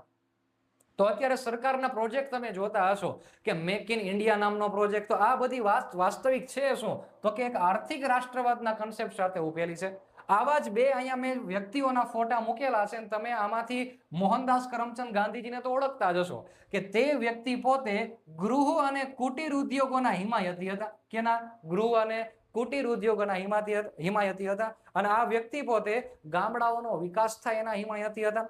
ઉપરના વ્યક્તિ જે છે ને કદાચ તમે જો ફોટાની અંદર ન જોયેલા હોય પણ નામ તેમનું અવશ્ય સાંભળેલું હશે. અને આ વ્યક્તિ એટલે કે બીજા કોઈ નથી, દાદાભાઈ નવરોજી છે. કોણ છે? દાદાભાઈ નવરોજી છે. હવે તમને બધાને ખ્યાલ હશે કે ઈસવીસન 1905 દાદાભાઈ નવરોજીનું પુસ્તક એક પ્રકાશિત થાય છે, poverty and unbritish rule in India. કયું પુસ્તક છે? Poverty and unbritish rule in India. 1901 ની અંદર, સોરી 5 ને 1901 ની અંદર જે કહેવાય એમનું પુસ્તક જે છે પ્રકાશિત થાય છે. હવે આ પુસ્તકની અંદર એમણે એક સિદ્ધાંત આપેલો છે ને સિદ્ધાંત એટલે કે કયો? તો કે ડ્રેન ઓફ વેલ્થ થિયરી. કયો છે? ડ્રેન ઓફ વેલ્થ થિયરીનો સિદ્ધાંત એમણે આપેલો છે. સર આનો મિનિંગ શું થયો? આનો મિનિંગ એવો થયો કે આ ધન નિષ્કાસનનો સિદ્ધાંત છે. કેવો સિદ્ધાંત છે? ધન નિષ્કાસનનો સિદ્ધાંત. અગાઉની પરીક્ષામાં અઢળક વખત પૂછાઈ ગયેલું છે. સર આનો મિનિંગ શું થાય? તો કે ભારતની જે સંપત્તિ છે, ભારતનું ધન જે છે એ અન્ય દેશોમાં ઢસડાઈ જવું. અન્ય દેશ એટલે કઈની વાત થઈ રહી છે? બ્રિટિશની વાત થઈ રહી છે, ઇંગ્લેન્ડની વાત થઈ રહેલી છે. તો દોસ્તો ધ્યાન રાખવાનું છે, 1901 અહીંયા ખાસ ધ્યાનમાં રાખજો, 1901 એમનું પુસ્તક પ્રકાશિત થયેલું poverty and unbritish rule in India. અને આ પુસ્તકમાં એમણે કયો સિદ્ધાંત આપેલો છે? Drain of wealth theory. ગુજરાતીમાં કેવું હોય તો ધન નિષ્કાસનનો સિદ્ધાંત. એટલે કે ભારતનું ધન અન્ય દેશમાં ઢસડાઈ જવું. કારણ કે અંગ્રેજોએ આપણી સાથે એ જ કરેલું કે ભારતની અંદરથી માલ ખરીદીને ઇંગ્લેન્ડની અંદરથી તેઓ મોટા જે કહેવાય રકમથી ભારતીય વ્યક્તિઓને વેચતા. એનું મેઇન કારણ આપણને અહીંયા દેખાય. તો મોહનદાસ કરમચંદ ગાંધીજીના વિચાર પણ તમે જાણતા હશો. ગાંધીજીનું તો એક સરસ મજાનું કથન છે કે જે અર્થશાસ્ત્ર વ્યક્તિ અથવા રાષ્ટ્રના નૈતિક ગૌરવને જો નુકસાન પહોંચાડે છે તો તે અર્થશાસ્ત્ર અનૈતિક અને પાપી છે. વિચાર કરજો, અર્થશાસ્ત્ર જે વ્યક્તિના ગૌરવને હાનિ પહોંચાડે છે કેવું છે? અનૈતિક અને પાપી છે. તો આના ઉપરથી તમે સમજી શકતા હશો કે આગળ આપણે જેટલા પણ વલણ જોયેલા છે એમાં આર્થિક રાષ્ટ્રવાદનું પણ એટલું જ મહત્વ આપણા દેશની અંતર્ગત રહેલું છે. દોસ્તો આપણા રાજ્યશાસ્ત્રની અંદર રાષ્ટ્રવાદને એક આધુનિક ઘટના કીધેલી છે. તમે ઇતિહાસ ભણતા હોય તેમાં પ્રાચીન, મધ્યકાલીન અને આધુનિક ઇતિહાસ એવું તમે જાણેલું હશે. એમ આપણા રાજ્યશાસ્ત્રીઓએ આ વાસ્તવિક રાષ્ટ્રવાદની ઘટનાને કેવી કીધી છે? આધુનિક ઘટના કીધી છે. આપણે એ સમજવાનું છે કે કેમ અને શા માટે આધુનિક ઘટના કીધી. તો દોસ્તો આનો સિમ્પલ અને સ્વાભાવિક જો મારે તમને ઉદાહરણ આપવું હોય તો પહેલા જેટલા પણ લોકો રહેતા એ બધા લોકો પ્રાચીન અને મધ્યકાલીન સમયમાં રાજા અથવા જે કહેવાય સુલતાનના જે કહેવાય વફાદાર હતા. કોના વફાદાર હતા? રાજા અથવા તો સુલતાન અથવા તો કોઈ બાદશાહના વફાદાર હતા. આપણે ભારત દેશનું ઉદાહરણ લઈએ તો કોઈ પણ પ્રકારની ભૂમિ અથવા તો કોઈ પણ એક પ્રકારના પ્રદેશ સાથે તેઓ જે કહેવાય એ વ્યક્તિઓ પોતે વફાદારી રાખતા નહોતા. જો રાજા બદલાય તો વફાદારી બદલાય. પ્રજાનું કામ માત્ર શું હતું? પ્રજાનું કામ હતું માત્ર ને માત્ર ટેક્સ આપવાનું અને રાજાની સાથે વફાદારી રાખવાનું. એટલે કે એ સમયે રાજ્ય માટેનો પ્રેમ નહોતો. માત્ર પ્રેમ કોના માટે હતો? તો કે રાષ્ટ્રવાદનો પ્રેમ જેવો કોઈ વિકલ્પ જ નહોતો. માત્ર પ્રેમ જે હતો એ રાજા સાથે હતો. લાગણી કોની સાથે હતી? રાજા સાથે. રાજા બદલાય તો સ્વાભાવિક છે કે એ વ્યક્તિ પોતાની લાગણી પણ ફેરવી લે. પ્રજાનું કામ માત્ર ને માત્ર ટેક્સ ભરવાનું. પણ વાસ્તવિક જો ઉદાહરણ સાથે મારે તમને સમજાવવું હોય તો એ વખતે ભૂમિ કે પ્રદેશ તો ઠીક, પણ કોઈ નિશ્ચિત સરહદ પણ નહોતી. કોઈ નિશ્ચિત સરહદ પણ નહોતી. કેમ? તો કે રાજા જે રહેલા છે એ યુદ્ધ કરીને બીજા વ્યક્તિઓ સાથે જે છે એ બીજો પ્રદેશ જો કોઈ જીતી લે તો એ પ્રદેશને પોતાનામાં ભેળવી લેતા. એટલે જે સામાન્ય નાગરિકો જે છે એમનો કોઈ નિશ્ચિત પ્રદેશ જ નહોતો. આજે જે બાબત મગધ સામ્રાજ્યની અંતર્ગત જે કોઈ પ્રદેશ હોય આવતીકાલે એવડી ગુપ્ત સામ્રાજ્યમાં જતી રહેતી. તો પ્રાચીન અને મધ્યકાલીનની અંદર તો રાષ્ટ્રવાદની ભાવના હતી જ નહીં. તો એવી તો કઈ ઘટના બને છે કે જેના કારણે આ બિન સાંપ્રદાયિકતા, રાષ્ટ્રવાદ ને સાર્વભૌમત્વ એવા અલગ અલગ કન્સેપ્ટ આપણા વિશ્વની નજરની સામે આવ્યા. તો આપણે આની અંદર એવો એક ટોપિક ભણવા જઈએ છીએ કે આધુનિક વિશ્વની અંદર રાજ્યશાસ્ત્ર અને પોલિટિકલ સાયન્સમાં ખૂબ જ એવી સરસ મજાની ઘટનાને અંજામ આપે છે. અને એવો જ એક ટોપિક એટલે કે કયો? તો કે ટોપિક એટલે કે વેસ્ટફેલિયાની સંધિ. જે 1648 ની અંતર્ગત કરવામાં આવેલી. હવે તમારી પાઠ્ય પુસ્તકમાં માત્ર રાષ્ટ્રવાદ એક આધુનિક ઘટના છે એવું લખીને એક નાના અમથા શબ્દમાં લખેલું છે વેસ્ટફેલિયાની સંધિ. શું લખેલું છે? વેસ્ટફેલિયાની સંધિ. તો દોસ્તો ખાસ ધ્યાનમાં રાખજો, પાઠ્ય પુસ્તકમાં લખેલું છે એટલે 2 સ્ટેપ નીચે ઉતરીને આ આખી સંધિ શા માટે થયેલી, એના કયા કયા જે કહેવાય એ મેઇન કોઝિસ રહેલા છે એને આપણે સમજવાનો પ્રયત્ન કરીએ. પરિણામો કયા કયા આવેલા એને આપણે સમજીશું. 24 ઓક્ટોબર 1648 ના રોજ એક ઘટના બને છે, એના સંધિ થાય છે જર્મની ખાતે. તો એને આપણે હવે સમજવાનો પ્રયત્ન કરીએ કે વાસ્તવિક રૂપે એવી તો શું ઘટના હતી કે જેના આધાર ઉપર આપણને આ આધુનિક રાષ્ટ્રવાદ એવું નામ આપણને જોવા મળે છે. દોસ્તો સમગ્ર ઘટનાને સમજતા પહેલા આપણને એ ખબર હોવી જોઈએ કે આ સંધિના પાયા જે છે એ કઈ જગ્યાએથી એના બીજ રોપવામાં આવેલા હતા. સૌથી પહેલી જો ચર્ચા કરીએ તો દોસ્તો આખી ઘટના જે છે એ યુરોપની સાથે જોડાયેલી છે. યુરોપની અંતર્ગત થયેલું 1618 થી લઈને 1648 સુધીમાં 30 વર્ષનું જે આખું યુદ્ધ થયેલું હતું એના સાથે આ સંબંધિત છે. બોર્ડ ઉપર એક શબ્દ લખેલો છે, તમે એને પકડી શકતા હતો કે યુરોપની અંદર કેવા પ્રકારનું યુદ્ધ થયેલું, ધર્મ આધારિત યુદ્ધ થયેલું હતું. હવે આ ધર્મ યુદ્ધ જે છે 30 વર્ષ સુધી ચાલેલું, એટલે કે ઇતિહાસની અંદર એક એવી ઘટના આને કહેવામાં આવે છે કે વિશ્વની અંદર 30 years વોર તરીકે પણ આને ઓળખવામાં આવે. હવે રાજ્યશાસ્ત્રની અંદર એક આધુનિક ઘટના શા માટે બનેલી છે તમે જોઈ શકો છો કે 17મી સદીની અંતર્ગત આ 30 વર્ષનું યુદ્ધ જે થયેલું હતું એ કોઈ ધર્મ સાથે સંબંધિત હતું. અને ધર્મ એટલે કયો ધર્મ? તો કે ખ્રિસ્તી ધર્મ સાથે. કયા ધર્મ સાથે? ખ્રિસ્તી ધર્મ સાથે.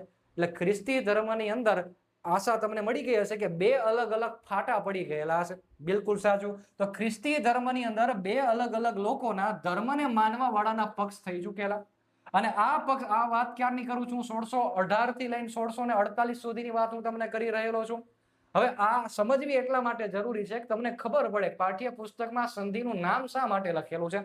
અને આની ઉપરથી અઢળક પ્રશ્નો બનવાની પૂરેપૂરી શક્યતા છે. જો તમે રાજ્યશાસ્ત્રનો યોગ્ય અને સચોટ અભ્યાસ કરેલો હોય તો જ તમને આ માહિતી જે કહેવાય જાણવી ખૂબ જરૂરી બને. સૌથી પહેલો જે આ બાજુનો પક્ષ બને છે એ એવા લોકો છે કે જે ચર્ચને માને છે અને ધર્મગુરુને માને છે. કોને માને છે? ચર્ચને અને ધર્મગુરુને. ખ્રિસ્તી ધર્મના ધર્મગુરુને આપણે પોપ તરીકે ઓળખીએ છીએ, સ્વાભાવિક છે. અને એક બાજુનો પક્ષ એવો થઈ જાય છે કે તે કોઈ પણ ધર્મગુરુ કે ચર્ચને માનવાને બદલે તે કોને મહત્વ આપે છે? તે લોકો જે રહેલા છે એ તેમના પવિત્ર બાઇબલ ગ્રંથને જે છે મહત્વ આપે છે. બાઇબલમાં જે કીધેલું છે એક સાચું. હવે આ બંને વચ્ચે એટલા બધા આંતરિક વિગ્રહો થઈ જાય છે કે જેને આપણે ધર્મયુદ્ધનું નામ આપેલું છે. તો સ્વાભાવિક છે આ બંને વચ્ચે 30 વર્ષનું જે યુદ્ધ થાય છે, આ યુદ્ધને શાંત પાડવા માટે 1648 ની અંતર્ગત જર્મનીની અંદર એક શહેર આવેલું છે વેસ્ટફેલિયા. કયું શહેર છે? વેસ્ટફેલિયા. વેસ્ટફેલિયા ખાતે બધા લોકો, રાજાઓ, ધર્મગુરુઓ બધા લોકો ભેગા થાય અને બધા લોકો ભેગા થઈને એક આખી સંધિ કરે છે. અને આ જ સંધિ જે રહેલી છે હાલમાં બિન સાંપ્રદાયિકતાના બીજને એક જન્મ આપશે, સાર્વભૌમત્વને જન્મ આપશે. આ સંધિનું પરિણામ શું હતું? તો દોસ્તો ખાસ ધ્યાનમાં રાખજો, આ સંધિનું સૌથી પહેલું જે પરિણામ હતું એ આપણા માટે ખૂબ જ મહત્વનું છે. અને પહેલું પરિણામ એટલે કે બિન સાંપ્રદાયિકતાનો જન્મ થયો. તેનો જન્મ થયો? બિન સાંપ્રદાયિકતાનો જન્મ થયો. કેવી રીતે? તો કે દોસ્તો આ સંધિથી જ આખા વિશ્વની અંદર એવો એક કન્સેપ્ટ અમલમાં આવી ગયો કે રાજાનું કામ જે છે એ રાજા પોતે કરશે. તે વ્યક્તિઓ ક્યારેય પણ પોતે ધર્મની અંદર માથાકૂટ કરવા માટે નહીં આવે. એટલે પહેલી વખત રાજાશાહીની સત્તા અને ચર્ચની એટલે કે ધાર્મિક સત્તા કેવી થઈ ગઈ? અલગ થઈ ગઈ. તો ધર્મ પોતાનું કામ પોતાની રીતે કરતા હોય તો આપણે કહી શકાય ને બિન સાંપ્રદાયિકતાનો જન્મ થયો. બીજા નંબરની ખૂબ જ મહત્વની બાબત એવી થઈ ગઈ કે દરેક દેશ પોતાના ભૌગોલિક વિસ્તારમાં, શું કીધેલું છે કે દરેક વિસ્તાર જે છે, દરેક વિસ્તાર એ પોતાના ભૌગોલિક ક્ષેત્રમાં કેવો રહેશે? સ્વતંત્ર રહેશે. તો આપણે આ જોતું છે ભાઈ, જે દેશ પોતાના વિસ્તારમાં સ્વતંત્ર હોય, અંદરના નિર્ણય લેવા અને બહારના નિર્ણય લેવા, તો એવા દેશને કેવો કહેવાય? સાર્વભૌમત્વ ધરાવતો દેશ કહેવાય. તો વેસ્ટફેલિયાની સંધિથી શેનો જન્મ થાય છે? સાર્વભૌમત્વનો જન્મ થાય છે. આ બધી ઘટના જે છે 17મી સદી સાથે જોડાયેલી હોવાથી આપણે આને કેવી ઘટના કહીએ છીએ? આધુનિક ઘટના કહીએ છીએ. અને મારે એવું કહેવું હોય તો હું ચોક્કસપણે કહી શકું કે આપણા રાજ્યશાસ્ત્રની અંતર્ગત જે રાજ્ય બનવાના ટોટલ 4 તત્વો રહેલા છે, કયા કયા? સંખ્યા, જનસંખ્યા, બીજા નંબરમાં કયું તત્વ રહેલું છે તો કે નિશ્ચિત પ્રદેશ, ત્રીજા નંબરમાં સરકાર અને ચોથા નંબરમાં સાર્વભૌમત્વ. એ આ સંધિથી જ એમનો જન્મ થયેલો છે. બીજી એક વાત, ભૌગોલિક દ્રષ્ટિકોણથી જો વાસ્તવિક નકશા બનવાની પરફેક્ટ શરૂઆત થયેલી હોય તો આ વેસ્ટફેલિયાની સંધિથી જ થયેલી છે. તો આપણી પરીક્ષા માટે આ સંધિનું મહત્વ કેટલું છે એ તમે જાણતા હશો, પણ તમારી પાઠ્યપુસ્તકમાં માત્ર આ સંધિનું માત્ર નામ જ સીમિત કરેલું છે. તો આ બધી બાબત પાઠ્યપુસ્તકમાં કઈ રીતે આપેલી છે અને આપણે આગળ જોવાના જ છીએ, પરંતુ આ સંધિ વિશે તમને ખાસ યાદ રાખવાનું છે, આટલી ખબર તો ફરજિયાત હોવી જોઈએ. તો દોસ્તો, રાષ્ટ્રવાદની સંપૂર્ણ ચર્ચા પૂર્ણ કરી લીધા પછી બીજા નંબરના પડાવ તરફ આપણે આગળ વધવા જઈ રહ્યા છીએ, અને એ ટોપિક એટલે કે તમારો બિન સાંપ્રદાયિકતા. તો દોસ્તો, અગાઉ અનુક્રમણિકામાં આપણે જોઈ લીધું હતું બિન સાંપ્રદાયિકતા રિલેટેડ તમારે કયા કયા મુદ્દાઓને આપણે ધ્યાનમાં રાખવાના છે કે જે તમારી પરીક્ષા લક્ષી અગત્યના હોય. આ શબ્દને તમે અલગ અલગ રીતે ઓળખતા હશો, જેમ કે ધર્મ નિરપેક્ષતા, આવું તમે સાંભળેલું હશે. બીજા નંબરમાં પંથ નિરપેક્ષ, આવું તમે સાંભળેલું હશે. પરંતુ દોસ્તો, આપણે વાસ્તવિક રીતે આને કેવી રીતે યાદ રાખવું, આપણી પરીક્ષા માટે કેટલું અગત્યનું છે, માત્ર 42મો બંધારણીય સુધારો બંધારણને લગતું ધ્યાનમાં રાખવાથી રાજ્યશાસ્ત્રના મુદ્દાઓમાં ઘણો બધો ફેર રહેતો હોય છે.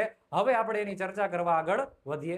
દોસ્તો, એનસીઆરટીના પાઠ્યપુસ્તકની અંતર્ગત જવાહરલાલ નહેરુના અમુક વિચારો બિન સાંપ્રદાયિકતા સંદર્ભે આપેલા છે, એને મેં અહીંયા ચિત્ર સ્વરૂપે સમજાવવાનો પ્રયત્ન કરેલો છે. તો જવાહરલાલ નહેરુ સ્વતંત્ર ભારતમાં જ્યારે વિદ્યાર્થીઓ સાથે મુલાકાત કરે છે ત્યારે વિદ્યાર્થીઓ નહેરુ ચાચાને પ્રશ્ન પૂછે છે કે જવાહરલાલ નહેરુ, સ્વતંત્ર ભારતમાં ધર્મનિરપેક્ષતાનો મતલબ શું રહેશે? અને ત્યારે ભારતના પહેલા વડાપ્રધાન બનનાર જે વ્યક્તિ અને જવાહરલાલ નહેરુ જે છે પ્રતિ ઉત્તર આપે છે કે બિન સાંપ્રદાયિકતાનો મતલબ, ધર્મનિરપેક્ષતાનો મતલબ એટલો જ રહેશે કે રાજ્ય દરેક ધર્મને સમાન સંરક્ષણ આપશે. અહીંયા રાજ્ય એટલે કે કયું? તો કે રાજ્ય એટલે કે અહીંયા સરકારની વાત થઈ રહેલી છે કે સરકાર કોઈ ધર્મ સાથે ભેદભાવ નહીં કરે, તમામ ધર્મને સમાન રક્ષણ આપશે, તેવો અર્થ રહેશે. તો જવાહરલાલ નહેરુનો આ કન્સેપ્ટ જે રહેલો છે એનસીઆરટી ની અંતર્ગત આપેલો છે, જેને મેં અહીંયા ચિત્ર સ્વરૂપે તમને શરૂઆત કરી દીધી છે. હવે આપણે થિયરિટિકલ વેમાં આપણે આગળ ભણવાની શરૂઆત કરીએ, જે તમારી મુખ્ય પરીક્ષા અને પ્રિલિમ એક્ઝામના પોઈન્ટ ઓફ વ્યૂથી આ લેક્ચરની અંદર મેં પૂરેપૂરો કવર કરેલો છે. દોસ્તો, આપણો મુખ્ય ટોપિક એટલે કે બિન સાંપ્રદાયિકતા, વાસ્તવિક એનો અર્થ શું થાય એને સમજવાનો પ્રયત્ન કરીએ. તો દોસ્તો, આને અલગ અલગ નામથી તમે ઓળખો છો, મેં તમને કીધું એમ. ધર્મ નિરપેક્ષતા, પંથ નિરપેક્ષતા અને બિન સાંપ્રદાયિકતા, બધાનો મતલબ સરખો જ થાય. પણ આપણે જો સ્પર્ધાત્મક પરીક્ષાની તૈયારી અંતર્ગત વ્યવસ્થિત સ્વરૂપે આને તૈયાર કરવું હોય તો હું તમને એક જ બાબત કહીશ કે બિન સાંપ્રદાયિકતાનો વાસ્તવિક અર્થ એવો થાય છે કે દેશની અંતર્ગત જે કોઈ પણ રાજ્ય છે, આ રાજ્ય અને ધર્મ વચ્ચેનો જે સંબંધ આપણને જોવા મળે છે, આ સંબંધ એટલે શું છે? બિન સાંપ્રદાયિકતા. ફરી એક વખત, રાજ્ય એટલે કે શું? અહીંયા તો દોસ્તો, રાજ્ય એટલે કે અહીંયા શેની વાત થઈ રહેલી છે? દેશમાં શાસન કરે છે તે સરકાર ધર્મ સાથે કેવો સંબંધ ધરાવે છે, એ જ સંબંધ ભારત દેશમાં જે સ્વીકારેલો છે એને શું કીધું છે આપણે? બિન સાંપ્રદાયિકતા. હજી અલગ ભાષામાં સમજવાનો પ્રયત્ન કરીએ કે જે દેશમાં સરકાર શાસન કરી રહેલી હશે તે સરકાર કોઈ ચોક્કસ ધર્મને, યાદ રાખજો, કોઈ ચોક્કસ ધર્મ સાથે અથવા કોઈ ચોક્કસ ધર્મનો આદર અથવા તો જે કહેવાય પક્ષપાત ન કરે. શું ન કરે? પક્ષપાત ન કરે, અને તમામ ધર્મોને સમાન સંરક્ષણ આપે. તમામ ધર્મોને સમાન સંરક્ષણ આપે, સમાન રક્ષણ આપે. તો તેવા રાજ્યને અથવા તેવા દેશને શું કહેવાય? બિન સાંપ્રદાયિક દેશ અથવા તો રાષ્ટ્ર કહી શકાય. દોસ્તો, અહીંયા ખાસ ધ્યાનમાં રાખવાનું છે કે ભારત દેશે બિન સાંપ્રદાયિકતાનો કન્સેપ્ટ ઓલરેડી સ્વીકારેલો છે, પરંતુ તેને બંધારણીય સ્વરૂપ 42મા બંધારણીય સુધારા 1976 થી આમુખની અંતર્ગત આ શબ્દ ઉમેરવામાં આવેલો કે જે શબ્દ આપણે બિન સાંપ્રદાયિકતા તરીકે ઓળખીએ છીએ એનો મિનિંગ એટલો જ થાય છે કે સરકાર કોઈ ધર્મ સાથે પક્ષપાત ન કરે, તમામ ધર્મોને સમાન ગણશે. બીજી એક વાત આપણે ચેક કરી લઈએ કે સર બિન સાંપ્રદાયિકતામાં આપણે હજુ કેવું શું કહી શકાય? તો આવો જે કોઈ પણ દેશ હોય એ દેશની અંદર કોઈ ધર્મગુરુ, યાદ રાખજો, કોઈ ધર્મગુરુ અથવા તો કોઈ ધાર્મિક ગ્રંથથી નહીં, પરંતુ સંવિધાન અને કાયદાથી દેશ ચાલે ને, સંવિધાન અને કાયદાથી દેશ ચાલે એવી કોઈ પણ પ્રકારની પ્રકૃતિ હોય એને કેવી પ્રકૃતિ કહેવાય? ધર્મ આધારિત બિન સાંપ્રદાયિક પ્રકૃતિ કહેવાય. આપણે આને આવો અલગ અલગ ભાષામાં અને અલગ અલગ રીતે રાજ્ય અને ધર્મના સંબંધને થોડુંક ડિટેલમાં સમજીએ, જેથી કરીને બિન સાંપ્રદાયિકતાનો જે આ કોન્સેપ્ટ છે એકદમ વધુ તમને ક્લિયર થઈ. દોસ્તો, બિન સાંપ્રદાયિકતાને સમજવાની સાથે રાજ્ય અને ધર્મના અલગ અલગ 3 દેશના દ્રષ્ટિકોણથી પ્રકાર પડે છે એને સમજવાનો પ્રયત્ન કરીએ. પછી તમને ખ્યાલ આવશે કે શા માટે ભારત દેશમાં બિન સાંપ્રદાયિકતાનો જ સિદ્ધાંત સ્વીકારવામાં આવેલો. તો મેં અહીંયા હેડિંગ આપેલું છે કે ધર્મ અને રાજ્ય. રાજ્ય એટલે શું છે? સરકારના સંબંધથી રાજ્યના 3 પ્રકાર. અહીંયા રાજ્ય એટલે કે આપણે દેશ અથવા તો રાષ્ટ્રની ભૂમિકામાં અર્થ લીધેલો છે. તો સરકારના અને ધર્મના અલગ અલગ 3 પ્રકાર આપણને જોવા મળે. કયા કયા 3 પ્રકાર? તો હું તમને સૌથી પહેલા નંબરનો પ્રકાર તમને કહી દઉં કે એ પ્રકારને કહેવાય છે ધર્મ શાસિત રાષ્ટ્ર અથવા તો ધર્મ શાસિત દેશ. એટલે કે મારે બીજા શબ્દોમાં કેવું હોય તો ધર્મ શાસિતનો મતલબ કે કેવો થાય? અંગ્રેજીમાં જો વાત કરીએ આપણે તો થિયોક્રેટિક દેશ. કેવો દેશ કહેવાય? થિયોક્રેટિક સ્ટેટ એવું કેવું હોય કહી શકાય. તો પહેલા નંબરનું ધર્મ શાસિત. આને ડિટેલમાં સમજીએ કે આનો મિનિંગ શું થાય. બીજા નંબરમાં જે આપણને અહીંયા જોવા મળે છે સેકન્ડ નંબરના પોઈન્ટમાં, અને એ દેશ એટલે કે ગુજરાતીમાં કહીએ તો નાસ્તિક રાજ્ય. કેવું કહેવાય? નાસ્તિક દેશ કહેવાય. અને આમ સમજવા માટે જઈએ તો ધર્મ વિરોધી દેશ એવું કેવું હોય તો કહેવાય. જો અહીંયા કેવું છે? ધર્મ શાસિત. તો બીજું નામ હું આપું છું અહીંયા, એ છે ધર્મ વિરોધી દેશ. કેવો દેશ છે? ધર્મ વિરોધી. જે ભગવાનમાં ન માનતો હોય એને આપણે શું કહીએ છીએ અંગ્રેજીમાં? એથિયસ્ટ કહીએ છીએ આપણે. તો આને એવું પણ કહી શકાય કે એથિસ્ટ દેશ કેવો હોય કહી શકાય. બિલકુલ. અને આ બંનેના ઉપક્રમમાં ત્રીજા નંબરનો જે સરસ મજાનો ભાગ પડે છે, અને એ દેશ એટલે કે આપણે બિન સાંપ્રદાયિક સ્ટેટ. કેવો દેશ કહેવાય? સેક્યુલર. શું કહેવાય આને? સેક્યુલર. તો ભારત દેશે ત્રીજા નંબરની પ્રકૃતિનો સ્વીકાર કરેલો છે. શા માટે? તો પેલા 2 ને સમજો એટલે ત્રીજા નંબરનો પોઈન્ટ તમને ઓટોમેટિક સમજાઈ જશે. ઓકે સર, આ ધર્મ શાસિતનો મતલબ શું થાય? તો એવું રાજ્ય અથવા તો એવો એક દેશ કે સંપૂર્ણ કોઈ એક વિશેષ ધર્મના ગ્રંથથી અથવા તો ધર્મગુરુથી ચાલતો હોય. હું જે બોલું છું એને શબ્દશઃ તમને જણાવું તો તમને વધારે સમજ પડશે કે દોસ્તો હું કહેવા શું માંગુ છું. એવો કોઈ દેશ કે જે દેશ કોઈ એક વિશેષ ધર્મથી ચાલે છે, આ ધર્મના ગ્રંથથી ચાલે છે, અથવા તો કોઈ એક ધર્મના ગુરુથી ચાલે છે. તમે જોવો એટલે ખબર પડશે. ઉદાહરણ તરીકે મારે તમને કેવું હોય તો વેટિકન સિટી નામનો એક દેશ છે જે ઈસાઈ ધર્મના ધર્મગુરુઓ અને ધાર્મિક ગ્રંથથી ચાલે છે. તો એ દેશને કેવો કહેવાય? ધર્મ શાસિત દેશ કહેવાય. આનો મતલબ શું થાય? તો આવા દેશમાં જ્યાં કોઈ ચોક્કસ ધર્મને માન મળતું હોય એવા દેશને ધર્મ શાસિત દેશ કહીએ. તો બાકીના ધર્મો જે રહેલા છે, તો અન્ય ધર્મો જે રહેલા છે, અન્ય ધર્મો જે રહેલા છે એને સમાન અધિકાર પ્રાપ્ત ન થાય. એ તો સમજવા જેવી બાબત છે ને, એને સમાન અધિકાર પ્રાપ્ત ન થાય. તો અહીંયા વર્ચસ્વ કોનું હશે? વેટિકન સિટીમાં ઈસાઈ કમ્યુનિટીના લોકોનું વર્ચસ્વ હશે. અન્ય ધર્મના લોકોને એટલા બધા સમાન અધિકાર મળતા નહીં હોય. જેમ કે તમે ગલ્ફ કન્ટ્રીઝની અંદર તમે જુઓ તો ઈરાન, સાઉદી અરબ, આ બધા દેશો એક વિશેષ ધર્મના આધારિત ગઠાયેલા દેશ છે, એટલે આપણે એને ધર્મ શાસિત દેશ કહીએ છીએ. તો દોસ્તો, આવો જ એક દેશ ધર્મ શાસિત જોઈ લીધો હોય. ભારત દેશમાં જો આવું કરવા માટે જઈએ તો આ વિકલ્પ જે છે એ ભેદભાવ વાળો વિકલ્પ કહેવાય. તો ચાલો ચેક કરીએ કે બીજા નંબરમાં ધર્મ વિરોધીનો મતલબ શું થાય. હવે જો અહીંયા તો કોઈ એક વિશેષ ધર્મને આપણે મહત્વ આપતા હતા કયા? ધર્મ શાસિતમાં. પણ અહીંયા શું કહે છે ખબર છે? કે કોઈ પણ ધર્મને જે કહેવાય, કોઈ પણ ધર્મને પ્રભુત્વ કે મહત્વ આપવાનું નથી. એટલે કે જે સરકાર રહેલી છે એ સરકાર ધર્મથી સંપૂર્ણ અલગ રહેશે. સરકાર કેવી રહેશે? ધર્મથી સંપૂર્ણ અલગ રહેશે. જો તમે જોઈ શકો છો કે સરકારને ધર્મને કોઈ જ વસ્તુ લેવા દેવા નથી. એ તો વાત બરોબર છે, સરકારને ભલે જે કરવું હોય તે કરે, પરંતુ પોઈન્ટ અહીંયા નોંધવા જેવો એ છે કે નાગરિકોને પણ, કોની વાત થાય છે અહીંયા? જે દેશની અંદર જે નાગરિકો રહેલા છે એ નાગરિકોને પણ કોઈ ધર્મનું પાલન કરવાની છૂટ અહીંયા પ્રાપ્ત થશે નહીં. એટલે કે જો નાગરિક કોઈ ધર્મનું વિશેષતઃ પાલન કરતો હશે તો સરકાર જે છે એનો શું કરશે? વિરોધ કરશે અને એના ઉપર ગુનો નોંધશે. તો આવા દેશોનું જો આપણે નામ લેવું હોય તો હું તમને કહી શકું કે ચીન જે દેશ છે આપણો, ચાઇના, તે કેવો છે? ધર્મ વિરોધી છે. કોઈ ચોક્કસ ધર્મની અંદર અથવા તો ધાર્મિક લોકો જે ત્યાંના રહેલા છે એને બહુમતી અથવા તો એને ધાર્મિકતા રીતે પ્રાથમિકતા આપતા નથી. અને હા, અત્યારની વાત જો ચીનની અંતર્ગત કરવા જઈએ તો હું જે જૂનું ચીન હતું એના સંબંધમાં વાત કરું છું, પણ વાસ્તવિક ત્યાં જે અત્યારે નવું ચીન જે રહેલું છે, આધુનિક ચાઇનાની જો આપણે વાત કરીએ તો ત્યાં મહદઅંશે થોડું ઘણું પરિવર્તન આપણને થતું જોવા મળે છે.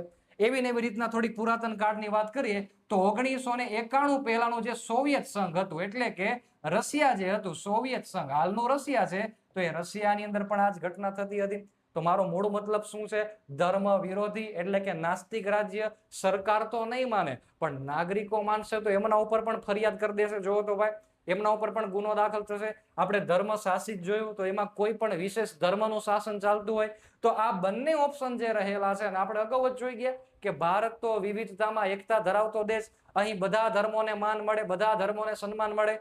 પરંતુ દોસ્તો, આપણે શા માટે બિન સાંપ્રદાયિક રાજ્ય અથવા તો સ્ટેટનો દરજ્જો આપેલો છે એને થોડોક સમજીએ તો ખાસ તમે જાણકારી મેળવશો.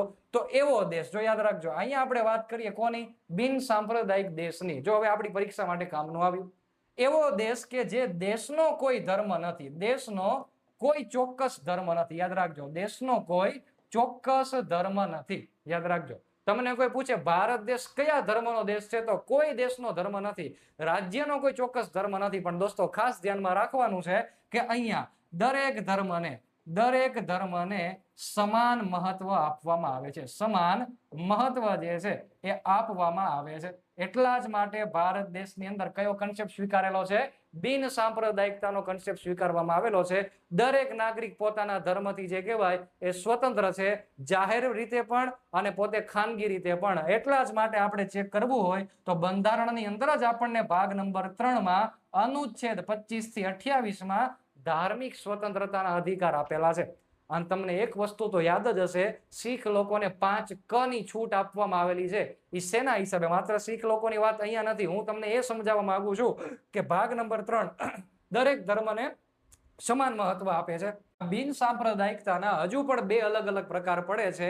એક પશ્ચિમ તરફનું, જેમ કે અમેરિકા અને યુરોપની અંતર્ગત બિન સાંપ્રદાયિકતા રાષ્ટ્ર છે ત્યાં પણ, અને એક છે ભારતીય જે કહેવાય વલણ, કે બંનેની અંતર્ગત શું તફાવત રહેલો છે એને સમજવાનો પ્રયત્ન કરીએ. તો ટૂંકમાં મેં તમને અહીંયા શું સમજાવ્યું છે એની એક સામાન્ય ડિટેલ તમને આપી દઉં. તો સૌથી પહેલા આપણે એવો દેશ જોયો કે જે હતો ધર્મ શાસિત રાજ્ય. કેવું જોયું આપણે? ધર્મ શાસિત. ઓકે, એના પછી આપણે શું જોયું હતું? તો કે ધર્મ વિરોધી જોયું. આપણે શું જોયું? ધર્મ વિરોધી. અને ત્યાર પછી આપણે શું જોયું? તો કે બિન સાંપ્રદાયિક. શું જોયું આપણે? બિન સાંપ્રદાયિક રાજ્ય અથવા તો દેશ જોયો. હવે આ બિન સાંપ્રદાયિક જે સ્ટેટ રહેલા છે એના અલગ અલગ 2 પ્રકાર પડે છે. એમાં કયા કયા? તો કે એક જે છે પશ્ચિમ બાજુનું બિન સાંપ્રદાયિકતાનું વલણ, અને એક વલણ જે છે એ ભારત તરફનું વલણ આપણને જોવા મળે. એક પશ્ચિમ મોડલ, વેસ્ટર્ન મોડલ છે, અને એક ઇન્ડિયન મોડલ છે. તો આ બંનેમાંથી તફાવત સ્વરૂપના પ્રશ્નો અવારનવાર પૂછાય છે કે ભારતની અંદર જે બિન સાંપ્રદાયિકતા છે એમાં શું તફાવત છે, અને પશ્ચિમ બાજુ જે અમેરિકા અને યુરોપની અંતર્ગત જે આ બિન સાંપ્રદાયિકતાનો ખ્યાલ છુપાયેલો છે એ બંનેમાં શું તફાવત છે, અને આ બંનેના આધાર ઉપરથી ભારતનું કેમ અલગ પડે છે એને હવે આપણે તફાવત દ્વારા સમજવાનો પ્રયત્ન કરીએ. અને આ તફાવતને હું ભણાવવા કરતા, લખાવા કરતા એક ચિત્ર તમને બતાવું તો એમાંથી તમને સમજવાની ખૂબ જ મજા આવશે અને સરળતાથી યાદ પણ રહી જશે. તો ચાલો સમજવાનું શરૂ કરીએ કે પશ્ચિમ મોડલમાં શું તફાવત છે અને ભારતીય મોડલમાં શું તફાવત છે. આ બંનેનો તફાવત તમારી ડિસ્પ્લે ઉપર એક ચિત્ર હું રજૂ કરું છું, એને જોતા જ તમને ખબર પડી જશે કે આમાં તફાવત શું જોવા મળી રહેલો છે. દોસ્તો, ચિત્રની અંતર્ગત તમને દેખાતી માહિતીમાં કે કાચની બહાર આ બાળકોના પિતાશ્રી ઉભેલા છે અને બાળકોને માત્ર જોઈ રહેલા છે કે અહીંયા બાળકો જે કહેવાય રમી રહેલા છે. પણ આ બધા બાળકોમાં આ વ્યક્તિના તમામ સંતાનોમાં જે સૌથી મોટું સંતાન જે છે કે આ બધાથી વધારે થોડુંક મોટું છે અને થોડુંક શક્તિશાળી પણ છે, તે તેના અન્ય બાળકોને જે કહેવાય શું કરે છે? ધમકાવે છે. બાપુજીનો રોલ માત્ર શું છે? તો કે જો એક કાચવાળા બારણામાં બહારથી માત્ર બાળકોને જોવે છે કે તેઓ રમે છે, ઝઘડે છે, મારામારી કરે છે કે કોઈ પણ પ્રકારની વર્તણૂક કરે છે. અહીંયા માત્ર પિતાજીનું કામ શું છે? માત્ર જોવાનું છે. હવે તમને ચિત્ર જોઈને જ ખબર પડશે કે અહીંયા મેં ફોરેનર લોકોનું ચિત્ર મૂકેલું છે. આપણા બાપા હોય તો અહીંયાથી ઢેડીને બહાર કાઢ્યો એટલી ખબર પડે ને. હવે અહીંયા જે મેં તમને આખી વાત કીધી ને સર, આખી વાત એટલે કે આ છે આપણું પશ્ચિમ મોડલ. શું છે?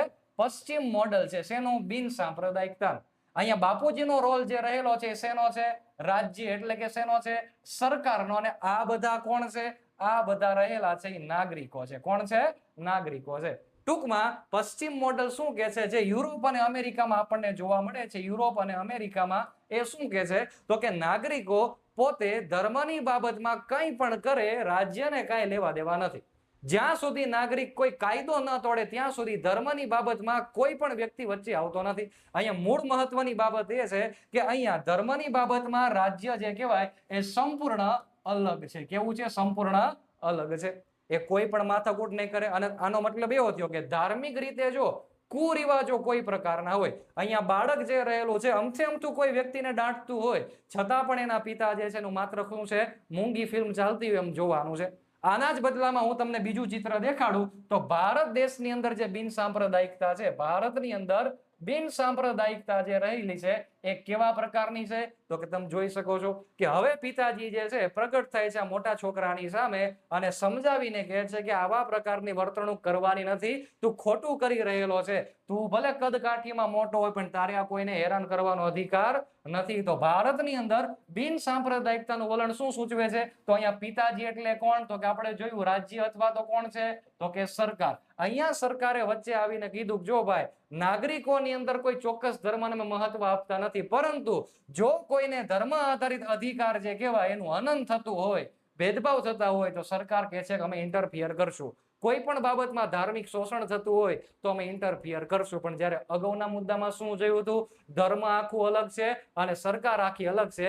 ધર્મમાં તમે ગમે તે કરો, આર્થિક રીતે શોષણ થાય, ધાર્મિક રીતે શોષણ થાય, માનસિક રીતે શોષણ થાય, સરકાર પોતાનું કામ કરશે, ધાર્મિક લોકો ધર્મનું પોતાનું કામ કરશે. ઓકે, સરકાર જે છે ધર્મની બાબતમાં એક રૂપિયો પણ નહીં વાપરે. પણ જ્યારે ભારત દેશની જો વાત કરીએ તો ભારત દેશની અંદર આપણને એક સરસ મજાનો ખ્યાલ જોવા મળે છે કે આપણા ભારત દેશમાં કોઈ પણ ધર્મ હોય તો ધર્મ માટેની ધાર્મિક જાહેર રજાઓ પણ આપણને થતી જોવા મળે. રાષ્ટ્રપતિ ભવનની અંતર્ગત દિવાળીમાં સમગ્ર રાષ્ટ્રપતિ ભવનને શણગારવામાં આવે. જ્યારે અમેરિકાની અંદર વોશિંગ્ટનની અંતર્ગત વ્હાઇટ હાઉસ જે રહેલું છે એને ક્યારે પણ નાતાલના દિવસે શણગારવામાં નહીં આવે, કારણ કે રાજ્ય ધર્મથી સંપૂર્ણ કેવું છે? અલગ છે. એટલા માટે તો ભારતમાં જાહેર રજા પણ આપણને મળે છે. તમે જોઈ શકો છો. બીજી અગત્યની બાબત કે આપણને સરકાર દ્વારા જે છે એ ધાર્મિક કોઈ યાત્રા થતી હોય, ધાર્મિક યાત્રા હોય તો એમાં સરકારની મદદ પણ મળે છે. તમે જોવો તો ધાર્મિક યાત્રા થતી હોય સરકાર સબસિડી પણ આપે છે કે કોઈને ધાર્મિક પ્રવૃત્તિ કરવી હોય તો સરકાર દ્વારા એને થોડી ગમતી સબસિડી આપીને ધાર્મિક સ્થળોનું દર્શનાર્થે પણ મોકલવામાં આવે. આપણા દેશની અંદર કુંભ મેળો થાય ત્યારે પોલીસ અધિકારીઓ જે રહેલા છે સંપૂર્ણ બંદોબસ્તમાં રહેશે. સરકાર એની અંદર થોડોક ફંડ ફાળો આપશે. જ્યારે અમેરિકાની અંદર આવી કોઈ જ વસ્તુ આપણને જોવા મળતી નથી. તો પશ્ચિમ મોડલ અને ભારતીય મોડલ આ બંનેનો આપણે તફાવતને જો દ્રષ્ટિકોણથી તમારે જોવો હોય તો એને આપણે એક સરસ મજાના તફાવતથી જોઈ લઈએ તો તમને ખ્યાલ પડે. તો મહત્વની બાબતો પશ્ચિમ મોડલમાં કઈ છે અને ભારતીય મોડલમાં કઈ કઈ છે? તો મુખ્ય વિભાગના આમની નકારાત્મક છે. તમે જુઓ તો રાજ્ય ધર્મની બાબતમાં કેવું વલણ ધરાવે છે? નકારાત્મક વલણ ધરાવે છે. જ્યારે આ તરફ તમે જોઈ શકો છો કે ભારતીય મોડલ દરેક ધર્મના લોકો માટે કેવું વલણ ધરાવે છે? હકારાત્મક વલણ ધરાવે. અહીંયા તમારે એક બાબત ખાસ ધ્યાનમાં રાખવાની છે કે રાજ્યનો કોઈ ધર્મ નથી, સરકારનો કે દેશનો કોઈ ચોક્કસ ધર્મ નથી, પણ બધા ધર્મોને સમાન જે કહેવાય અધિકાર અને માન આપવામાં આવશે. આ બાજુ તમે જો રાજ્ય સાથે સંબંધ એટલે સરકાર સાથે શું સંબંધ રહેશે? તો સરકાર સાથે સંબંધ કેવો છે? સંપૂર્ણ અવિચ્છેદ. એટલે કે સરકારને ધર્મ બંનેને કોઈ જ લેવા દેવા નથી. ધર્મ ધર્મનું કામ કરશે, સરકાર સરકારનું કામ કરશે. ખાસ ધ્યાનમાં રાખવાનું છે. અહીંયા મેં તમને કીધું એમ કે કોઈ ધર્મ બાબતમાં શોષણ થતું હોય તો પણ સરકાર માથું નહીં મારે. જ્યારે આ બાજુ ચેક કરો તો ભારતીય મોડલમાં શું છે? સર્વધર્મ સમભાવ. સમજાય છે કે નહીં? એના પછી પરસ્પર હસ્તક્ષેપ. એનો મતલબ શું થયો કે સરકાર શું ક્યારે ધર્મની બાબતમાં વચ્ચે આવી શકે ખરી? તો જો બિલકુલ લખેલું છે કે બિલકુલ દખલગીરી કરી શકે નહીં. રાજ્ય સરકાર સરકારનું કામ કરશે અને ધર્મ ધર્મનું કામ કરશે. બંનેને કાંઈ જ લેવા દેવા. સર શોષણ થતું હોય તોય હા, ધાર્મિક બાબતમાં કોઈ વ્યક્તિ સાથે ભેદભાવ તો હા તો પણ નહીં. જો ચોખ્ખા શબ્દમાં લખેલું છે. અને જ્યારે ભારતમાં તમે જો તો કે રાજ્ય ધર્મની બાબતમાં તટસ્થ છે. તમે જો તટસ્થ છે એનો મતલબ શું છે કે બધા ધર્મો એના માટે સમાન, પરંતુ જો સમાજ સુધારણા માટે હકારાત્મક હસ્તક્ષેપ કરી શકે છે. સરકાર જે રહી એ સમાજ સુધારણા માટે હસ્તક્ષેપ કરી શકે. જેમ કે બાળ લગ્ન હતા નાબૂદ કરી દીધા, તો જો તો હસ્તક્ષેપ કર્યો કે નહીં? બિલકુલ કરે. તો આ બધી બાબત એવી છે જે આપણે જાણવી જોવી સમજવી ખૂબ જરૂરી છે. ધાર્મિક કુરિવાજીની વાત કરીએ, જો ધર્મના નામે આંતરિક શોષણ થતું હોય તો પણ સરકાર કે કાયદો બનાવીને એને રોકી શકતી નથી. જ્યારે ભારતમાં તો એના પુરાવા પણ આપણને મળેલા છે કે ટ્રિપલ તલાકની અંતર્ગત મહિલાઓનું શોષણ થતું હતું. ધાર્મિક બાબત હતી છતાં પણ સરકાર વચ્ચે આવીને શું કરે છે? નાબૂદ કરે છે. સાથોસાથ અસ્પૃશ્યતા નાબૂદી, અરે અનુચ્છેદ નંબર 17 જ આખો મૂકી દીધેલો છે. ધાર્મિક બાબતમાં મંદિરમાં પ્રવેશવા દેવા મના વગેરે જેવી કોઈ પણ બાબત હોય સરકારની અંદર હસ્તક્ષેપ કરે છે. અને ખાસ કરીને વ્યક્તિના અનુચ્છેદ નંબર 21 અને 25 ને લગતી કોઈ બાબત હોય તો સરકાર કહે છે કે અમે હસ્તક્ષેપ બિલકુલ કરીશું. જાહેર કોઈ બાબત લગતી હોય તો સરકાર કહે છે હસ્તક્ષેપ કરીશું. તો નોંધપાત્ર બાબત પશ્ચિમ મોડલ અને ભારતીય મોડલમાં રહેલી છે. હું એવી આશા રાખીશ કે આટલા ઉદાહરણ પછી, સરળ ઉદાહરણ પછી તમને હવે ખ્યાલ આવી ગયેલો હશે અને તમે અમુક પોઈન્ટ્સ હવે તમારા બ્લેન્ક ચોપડાની અંદર લખી શકતા પણ હોવા જોઈએ કે બંનેમાં તફાવત શું છે તે. તો દોસ્તો અહીંયા બિન સાંપ્રદાયિકતાનો જે આપણે ખ્યાલ મેળવવાના હતા એ સંપૂર્ણ ખ્યાલ જે છે મેં તમને અહીંયા એક સામાન્ય શબ્દોથી કહી દીધેલો છે. અનુક્રમણિકામાં આગળનો ટોપિક જે હતો હવે એને સમજવાનો પ્રયત્ન કરીએ કે આધુનિક સમયમાં એટલે કે હાલના સમયમાં હું અને તમે જ્યારે ટેકનોલોજીના જમાનાની અંદર જીવીએ છીએ ત્યારે ધર્મ બાબતની આ બિન સાંપ્રદાયિકતાનો શું રોલ રહેલો છે એ હવે તમે આ ભણશો એટલે તમને ખ્યાલ આવશે. તો તમારી પાઠ્યપુસ્તકની અંદર પણ આ જ ડિટેલ આપેલી છે અને ટાઇટલ પણ કંઈક આવું જ જોવા મળે છે. આધુનિક યુગમાં બિન સાંપ્રદાયિકતાની જરૂરિયાતો કઈ કઈ છે તો એને મેં અલગ અલગ 5 મુદ્દામાં ડિવાઈડ કરેલી છે.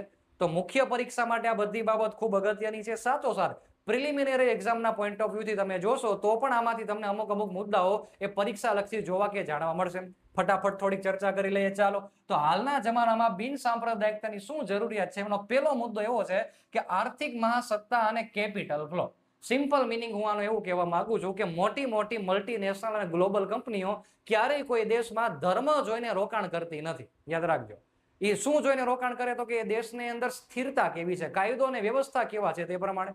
જો કોઈ દેશ ધાર્મિક બાબતમાં કટ્ટર થઈ જાય તો ગ્લોબલ કંપનીઓ ત્યાંથી પોતે જતી રહે છે. એનું એક જ માત્ર કારણ શું છે કે ભારત દેશને આર્થિક રીતે સદ્ધર બનાવવો હોય તો એના માટે બિન સાંપ્રદાયિકતાનું વલણ જે છે એ ચોખ્ખી પૂરી સાબિતી આપણને આપે છે. એ તમે જોઈ લીધું હશે. એનું એક માત્ર ઉદાહરણ. બીજા નંબરનો મુદ્દો જોઈએ ડેટા ડ્રીવન સોસાયટી અને ટેલેન્ટ પૂલ. સર આ અઘરા શબ્દો એટલા માટે મેં મૂકેલા છે કારણ કે એનસીઆરટી સાથે સંબંધ ધરાવે છે એટલે મેં આની અંદરથી થોડોક ભાગ મેં આનો લીધેલો છે. મુખ્ય પરીક્ષા સીસી ગ્રુપ એ વાળા જે વ્યક્તિ હોય એના માટે તો ખૂબ અગત્યનું છે. ગ્રુપ બી વાળા જે છે એને માત્ર જોવાનું, સાંભળવાનું છે કે આનો મિનિંગ વાસ્તવિક શું થાય છે. હવે દોસ્તો એક બાબત ખાસ ધ્યાનમાં રાખવાની છે કે અત્યારનો યુગ જે રહેલો છે આર્ટિફિશિયલ ઇન્ટેલિજન્સનો યુગ છે. ઇન્ફોર્મેશન કોમ્યુનિકેશન ટેકનોલોજીનો યુગ છે, કોમ્પ્યુટરનો યુગ છે, મહાસત્તાનો યુગ છે. આ યુગની અંદર જો તમે કોઈ વિશેષ અથવા તો ચોક્કસ ધર્મને પ્રોત્સાહન આપશો તો જે દેશની અંદર જે મુખ્ય ભેજું રહેલું છે, દિમાગ જે રહેલું છે, ઇન્ટેલિજન્ટ વ્યક્તિ જે રહેલા છે એ અન્ય દેશની અંદર જઈને પોતાનું કામ કરશે અને એ દેશની અંદરનો જે વ્યક્તિ રહેલો છે એ પોતાના દેશ માટે કોઈ દિવસ કામ કરી શકશે નહીં. એટલા માટે ટેલેન્ટ પૂલ, ચોક્કસ ધર્મને પ્રોત્સાહન આપવાના બદલે જે વ્યક્તિ હકદાર છે એને પ્રોત્સાહન આપવાની વાત અહીંયા થઈ રહેલી છે. દોસ્તો બીજી એક બાબત કે અહીંયા એવું પણ જોવા મળે છે કે ધર્મના આધાર ઉપર કોઈની પ્રતિભાને દબાવવામાં ન આવે. એક બિન સાંપ્રદાયિકતાની ખૂબ મોટી જોગવાઈ છે. ત્યાર પછી તમે જોવો છો કે વૈશ્વિકીકરણ 1991-25ની જે ઘટનાઓ આપણા વિશ્વની અંદર બને છે તમને ખ્યાલ હશે. ઉદારીકરણ, ખાનગીકરણ અને વૈશ્વિકીકરણ. આ 3 ઘટના એવી છે કે આખું વિશ્વ જે છે આખું વિશ્વ એક ગ્લોબલ વિલેજ થઈ ગયું છે. શું થઈ ગયું છે? ગ્લોબલ વિલેજ થઈ ગયું છે. એટલે કે ઉદારીકરણ, ખાનગીકરણ અને વૈશ્વિકીકરણની દ્રષ્ટિએ વેપાર કરવા માટે દરેક વિશ્વના દરેક દેશમાં કોઈ ચોક્કસ ધર્મના લોકો રહે એવું જરૂરી નથી અને કોઈ રહેતું પણ ન હોય. એટલા માટે ગ્લોબલ વિલેજનો આધાર રાખીને બિન સાંપ્રદાયિકતા જે છે એ ખૂબ જ અગત્યનું વલણ ધરાવે છે. તો તમને આ કન્સેપ્ટ પણ ખબર પડી ગયેલી છે. ગ્લોબલ વિલેજના કારણે જે આર્થિક મહાસત્તાઓ બનવા જઈ રહેલી હોય છે એ પણ એક મહત્વનો રોલ નિભાવે છે. ત્યાર પછી ચોથા નંબરનો મુદ્દો માનવ અધિકારો અને સમાનતાનું રક્ષણ. ખૂબ જ અગત્યની બાબત કે ભારત દેશનું બંધારણનું એટલું જ કહે છે કે દરેક લોકો આ દેશની અંતર્ગત સમાન વર્તણૂક ધરાવે છે. કઈ રીતે? તમે જો કે અત્યારનો યુગ જે રહેલો છે એ નાગરિકોના અધિકારોનો યુગ રહેલો છે. હવે ધર્મ આધારિત જો કોઈ વ્યક્તિ સાથે અથવા તો ધાર્મિક રીતે ભેદભાવ થાય તો ચોક્કસ તમને ખ્યાલ હશે કે બિન સાંપ્રદાયિકતા શબ્દ જો ગેરહાજર રહે તો કોઈ એક ચોક્કસ વ્યક્તિ, કોઈ ચોક્કસ લિંગ અથવા તો કોઈ ચોક્કસ સમુદાય સાથે ભેદભાવ થવો નિશ્ચિત રહેશે અને જે દેશને આર્થિક અને સામાજિક રીતે તદ્દન પડકાર આપશે. એટલા માટે અહીંયા ચોથા નંબરનો ટોપિક એવું કહે છે કે માનવ અધિકારોની દ્રષ્ટિએ દરેક લોકો કેવા હોવા જોઈએ? સમાન હોવા જોઈએ.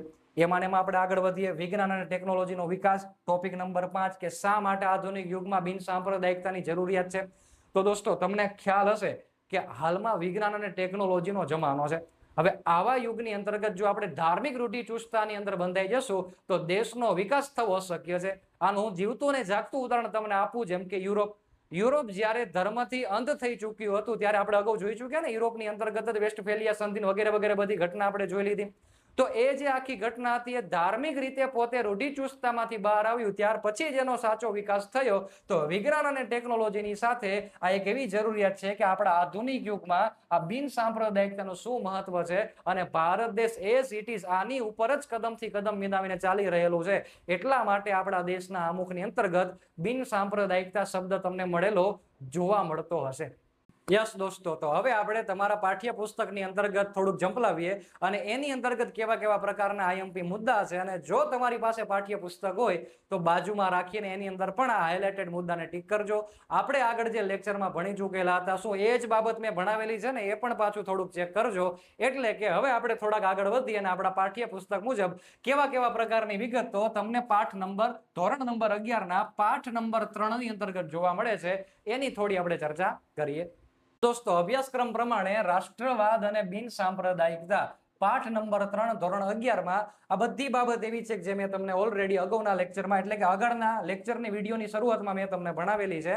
જોશો તો ખબર પડશે કે રાષ્ટ્ર શબ્દનો અર્થ અંગ્રેજીમાં વપરાતો શબ્દ નેશન, લેટિન ભાષાના નેશિયો નામના શબ્દ ઉપરથી ઉતરી આવ્યો છે, જેનો અર્થ જાતિ એવો થાય, વંશ એવો થાય. આપણે અગાઉ કીધું હતું. ઓકે, ચાલો એના પછી આપણે બીજો મુદ્દો ચેક કરીએ, ફટાફટ જોઈ લઈએ. અર્થની દ્રષ્ટિએ રાજ્ય શાસ્ત્ર પ્રમાણે જો આપણે કેવું હોય કે રાષ્ટ્રવાદનો મીનિંગ શું છે, તો મેં તમને કીધું કે આવો માનવ સમૂહ રાજકીય રીતે સ્વતંત્ર થવાની ઝંખના કરે ત્યારે તે રાષ્ટ્ર કહેવાય. મેં આગળ કવિનું ઉદાહરણ પણ આપેલું હતું કે દિલથી એક થવાની ભાવનામાં રાજકીય તત્વો ઉમેરે, જો લખેલું છે એવડું એ બિલકુલ સાચું. ઓકે, આગળ વધીએ. એક રાષ્ટ્રમાં વિવિધ ભાષા, વિવિધ ધર્મો અને વિવિધ જાતિવાળા માનવ સમૂહ હોઈ શકે છે. બીજો મુદ્દો જો, રાષ્ટ્ર મુખ્યત્વે સાંસ્કૃતિક ખ્યાલ છે. આપણે જોયું હતું ને, રાષ્ટ્ર સાંસ્કૃતિક ખ્યાલ છે, જ્યારે રાજ્ય કેવો ખ્યાલ છે આપણે અગાઉ જોઈ ગયા, રાજકીય ખ્યાલ છે, કાનૂની ખ્યાલ છે, આપણે અગાઉ જોઈ ચૂક્યા હતા. ચાલો, તેમાં રાજકીય તત્વ હોય પણ ખરું અને ન પણ હોય. મેં તમને કીધું આપણે બંને પાર્ટ્સ પાડેલા, રાષ્ટ્રમાં શું તફાવત ને રાજ્યમાં શું તફાવત.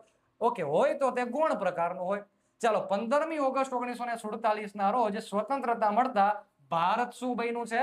રાજ્ય. આપણે ઓલરેડી તફાવત ભણી લીધેલા છે. તમે અત્યારે માત્ર જોવો છો કે બુકમાં આવું આપેલું છે અને મેં તમને કઈ રીતે ભણાવેલું છે એ લેક્ચર જોઈને બુક પકડશો તો તમને ખૂબ મજા આવશે. ચાલો, એના પછી રાજ્યને સાર્વભૌમત્વનું પીઠબળ હોવું જ જોઈએ. ઓકે, આપણે અગાઉ ભણી ચૂકેલા છીએ. શેની વાત થાય છે અહીંયા? રાજ્યની. રાજ્યને સાર્વભૌમત્વનું પીઠબળ હોવું જ જોઈએ. જ્યારે રાષ્ટ્રવાદમાં જે રાષ્ટ્ર રહેલું છે એને સાર્વભૌમત્વ હોય કે ન હોય કાંઈ ફેર પડતો નથી. જોવો તો હોય પણ ખરું અને ન પણ હોય, અનિવાર્ય તત્વ નથી. મેં તમને કીધું હતું ને. ચાલો, હવે સરહદની વાત કરતા હતા. રાષ્ટ્ર માટે ચોક્કસ ભૌગોલિક સરહદોની જરૂર નથી. તમને ડાયરેક્ટ વિધાનવાળા પ્રશ્નો પૂછાય, જે મેં આગળ મૂકેલા છે, તમે પ્રેક્ટિસ પ્રશ્નોમાં જોઈ શકશો. જ્યારે રાજ્ય બનવા માટે ચોક્કસ ભૌગોલિક વિસ્તાર જરૂરી છે. 1948 પહેલા યહૂદીઓની મેં તમને જે વાત કરેલી અને ઇઝરાયલ જે દેશ આપણે બનાવેલ હતો એ દેશની વાત મેં તમને આ ઉદાહરણ સ્વરૂપેથી લીધેલી હતી. ઓકે, આગળ થોડીક ચર્ચા કરીએ શું માહિતી આની અંતર્ગત આપેલી છે. ખ્યાલની દ્રષ્ટિએ, વિચારની દ્રષ્ટિએ તમે જો તો રાષ્ટ્રને ભાવાત્મક એકતા સાથે સંબંધ છે. કોની સાથે? ભાવાત્મક એકતા, એટલે કે ભાવથી જોડાયેલું છે, માનસિક શક્તિથી જોડાયેલું છે. જ્યારે રાજ્ય કાનૂની ખ્યાલ છે, અગાઉની સ્લાઇડમાં મેં તમને કીધું. તો બસ આ બધી બાબત જે તમે અહીંયા જોવો છો બધા ઉદાહરણો ઓલરેડી આપણે અહીંયા મૂકેલા છે. વધારે તમે જોવું હોય તો બુકમાં પણ ઉદાહરણ આપેલા છે. 1945માં સ્થપાયેલ સંયુક્ત રાષ્ટ્રો એ વાસ્તવમાં સાર્વભૌમ રાજ્યનો સંઘ છે. આમ છતાં તે રાષ્ટ્રોના સંઘ તરીકે ઓળખાય છે. એવી જ રીતે ભારતીય સંઘમાં જે ઘટક એકમો છે તે રાજ્યોના નામે ઓળખાય છે, પરંતુ રાજ્યશાસ્ત્રની પરિભાષાની દ્રષ્ટિએ રાજ્ય નથી. એટલે કે 28 રાજ્ય જેને આપણે કહીએ છીએ ને એ દેશની અંતર્ગત ભલે આપણે રાજ્ય કહેવાય, પરંતુ રાજ્યશાસ્ત્ર પ્રમાણેના રાજ્ય કહેવાય નહીં. કેમ કે એમની પાસે સાર્વભૌમત્વનું તત્વ નથી. એટલા માટે એમની પાસે કેટલા તત્વ હોવા જોઈએ? 4 હોવા જોઈએ. વસ્તી હોવી જોઈએ તો કે છે, ગુજરાત પાસે છે, આ છે. બીજા નંબરમાં શું હોવું જોઈએ? તો કે ટેરેટરી હોવી જોઈએ, આ છે. ત્રીજા નંબરમાં સરકાર પણ છે, પણ જો તો નિર્ણય જાતે લઈ શકે ન લઈ શકે. ચાલો આગળ જોઈએ તો કે રાષ્ટ્રવાદના અમુક લક્ષણો જેમાં મૂકેલા છે, જેને આપણે ડિટેલમાં ભણી ચૂકીએ છીએ, એને પણ તમે જોઈ શકશો.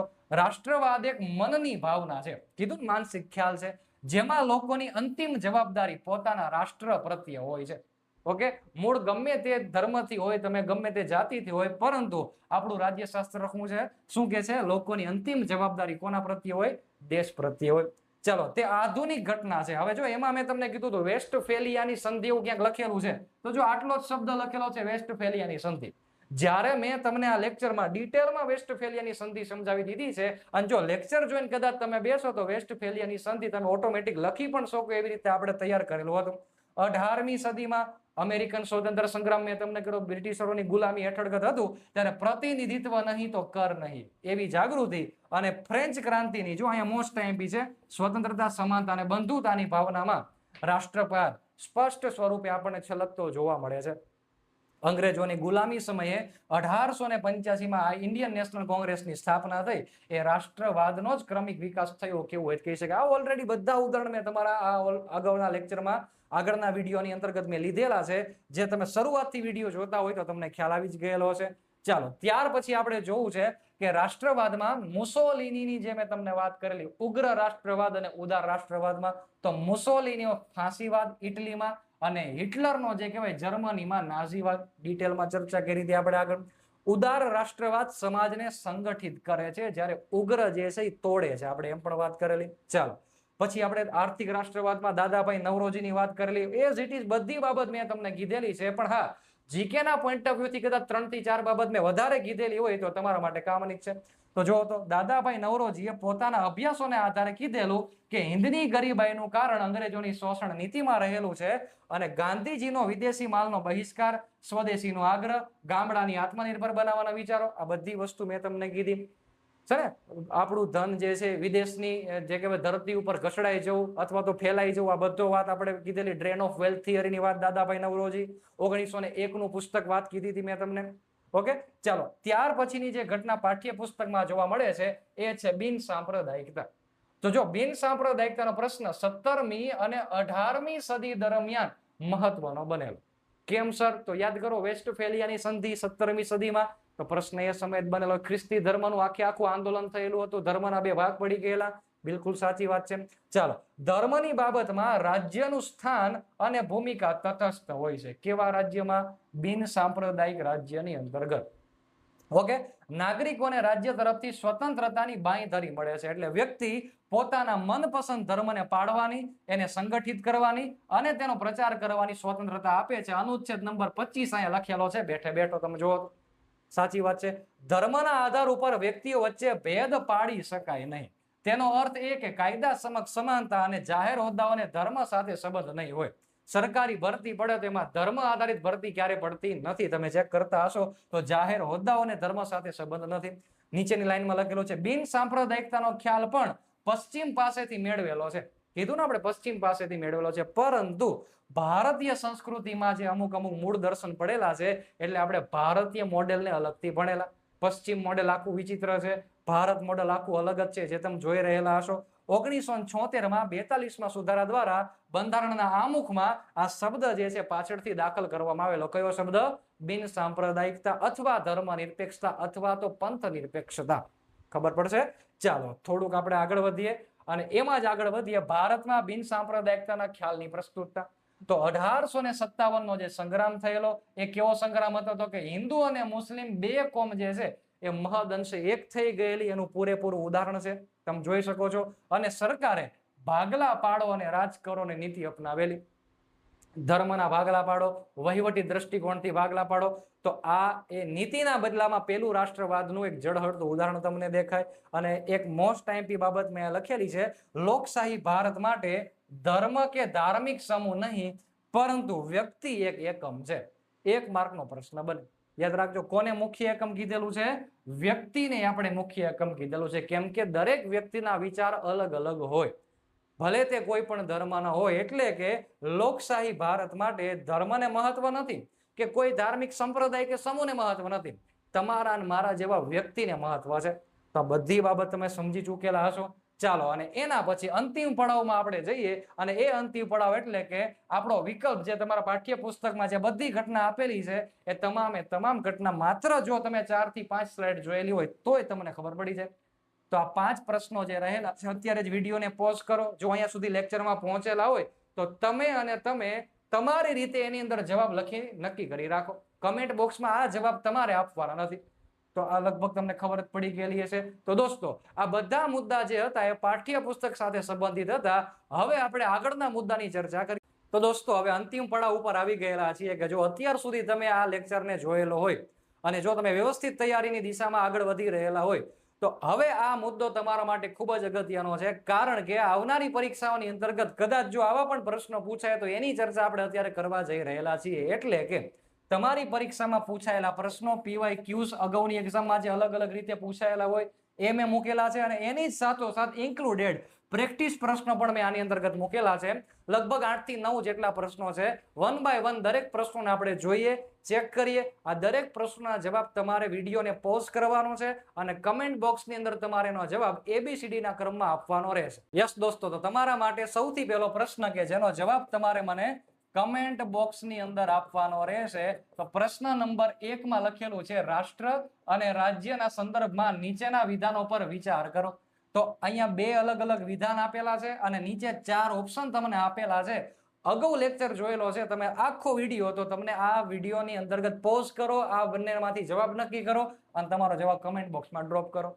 ચાલો, એના પછી પ્રશ્ન નંબર 2, ભારતીય બંધારણના આમુખમાં બિનસાંપ્રદાયિક શબ્દ કયા બંધારણીય સુધારા દ્વારા ઉમેરવામાં આવ્યો હતો?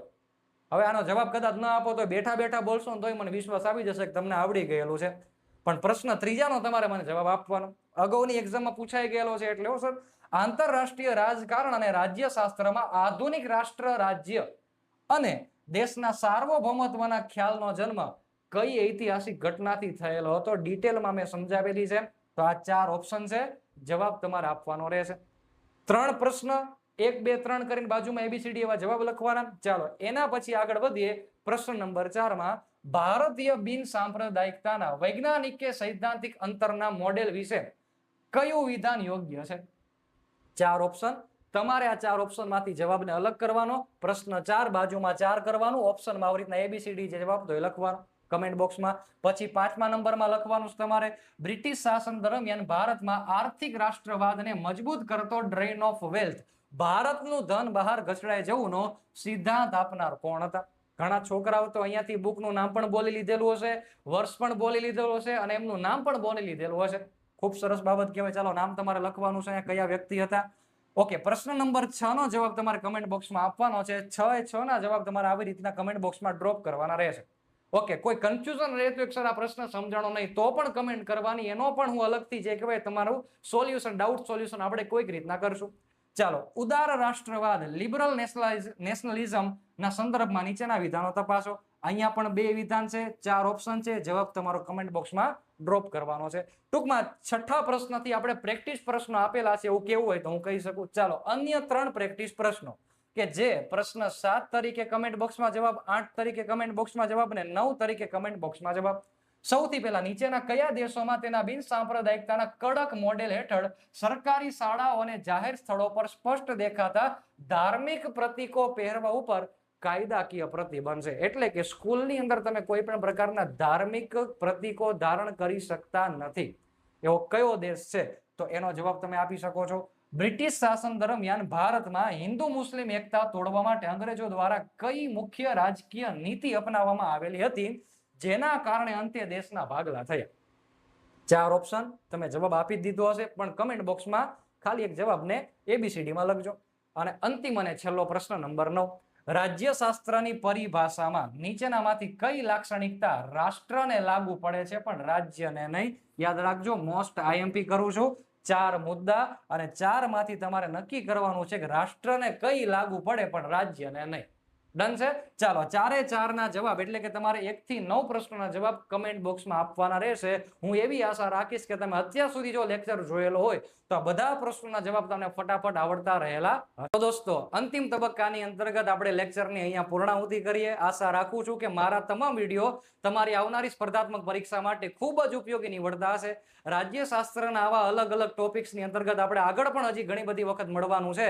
તમારો લગભગ સિલેબસ કવર થઈ જાય એવો હું પૂરેપૂરો પ્રયત્ન કરીશ. કરીશ, પરંતુ આપ સર્વે વિદ્યાર્થી મિત્રોએ અગાઉના જે 2 વિડીયોને ખૂબ જ સરસ મજાનો જે કહેવાય પ્રતિસાદ આપેલો તે બદલ આપ સર્વેનો ખૂબ ખૂબ આભાર. મળીએ છીએ ટૂંક જ સમયમાં આગળના વિડીયોની સાથે. ત્યાં સુધી તમારા અન્ય વિદ્યાર્થી મિત્રો સુધી આ વિડીયોની લિંક શેર કરજો, વિડીયોને લાઈક કરજો, ચેનલને સબસ્ક્રાઇબ કરવાનું બાકી હોય તો અવશ્ય ચેનલને સબસ્ક્રાઇબ કરવાનું ભૂલતા નહીં. મળીએ છીએ ટૂંક જ સમયમાં નવા લેક્ચરની સાથે. ત્યાં સુધી રિવિઝન કરો, તૈયારી કરો. કોઈ પણ મૂંઝવણ જો લાગે તો કમેન્ટ બોક્સમાં કમેન્ટ કરી દો. તમારા માટે અલગથી એક સરસ મજાનું સેશન એ પ્રશ્નને લઈને આવીશું. મળીએ છીએ નેક્સ્ટ લેક્ચરની અંતર્ગત. જય હિન્દ, જય ભારત.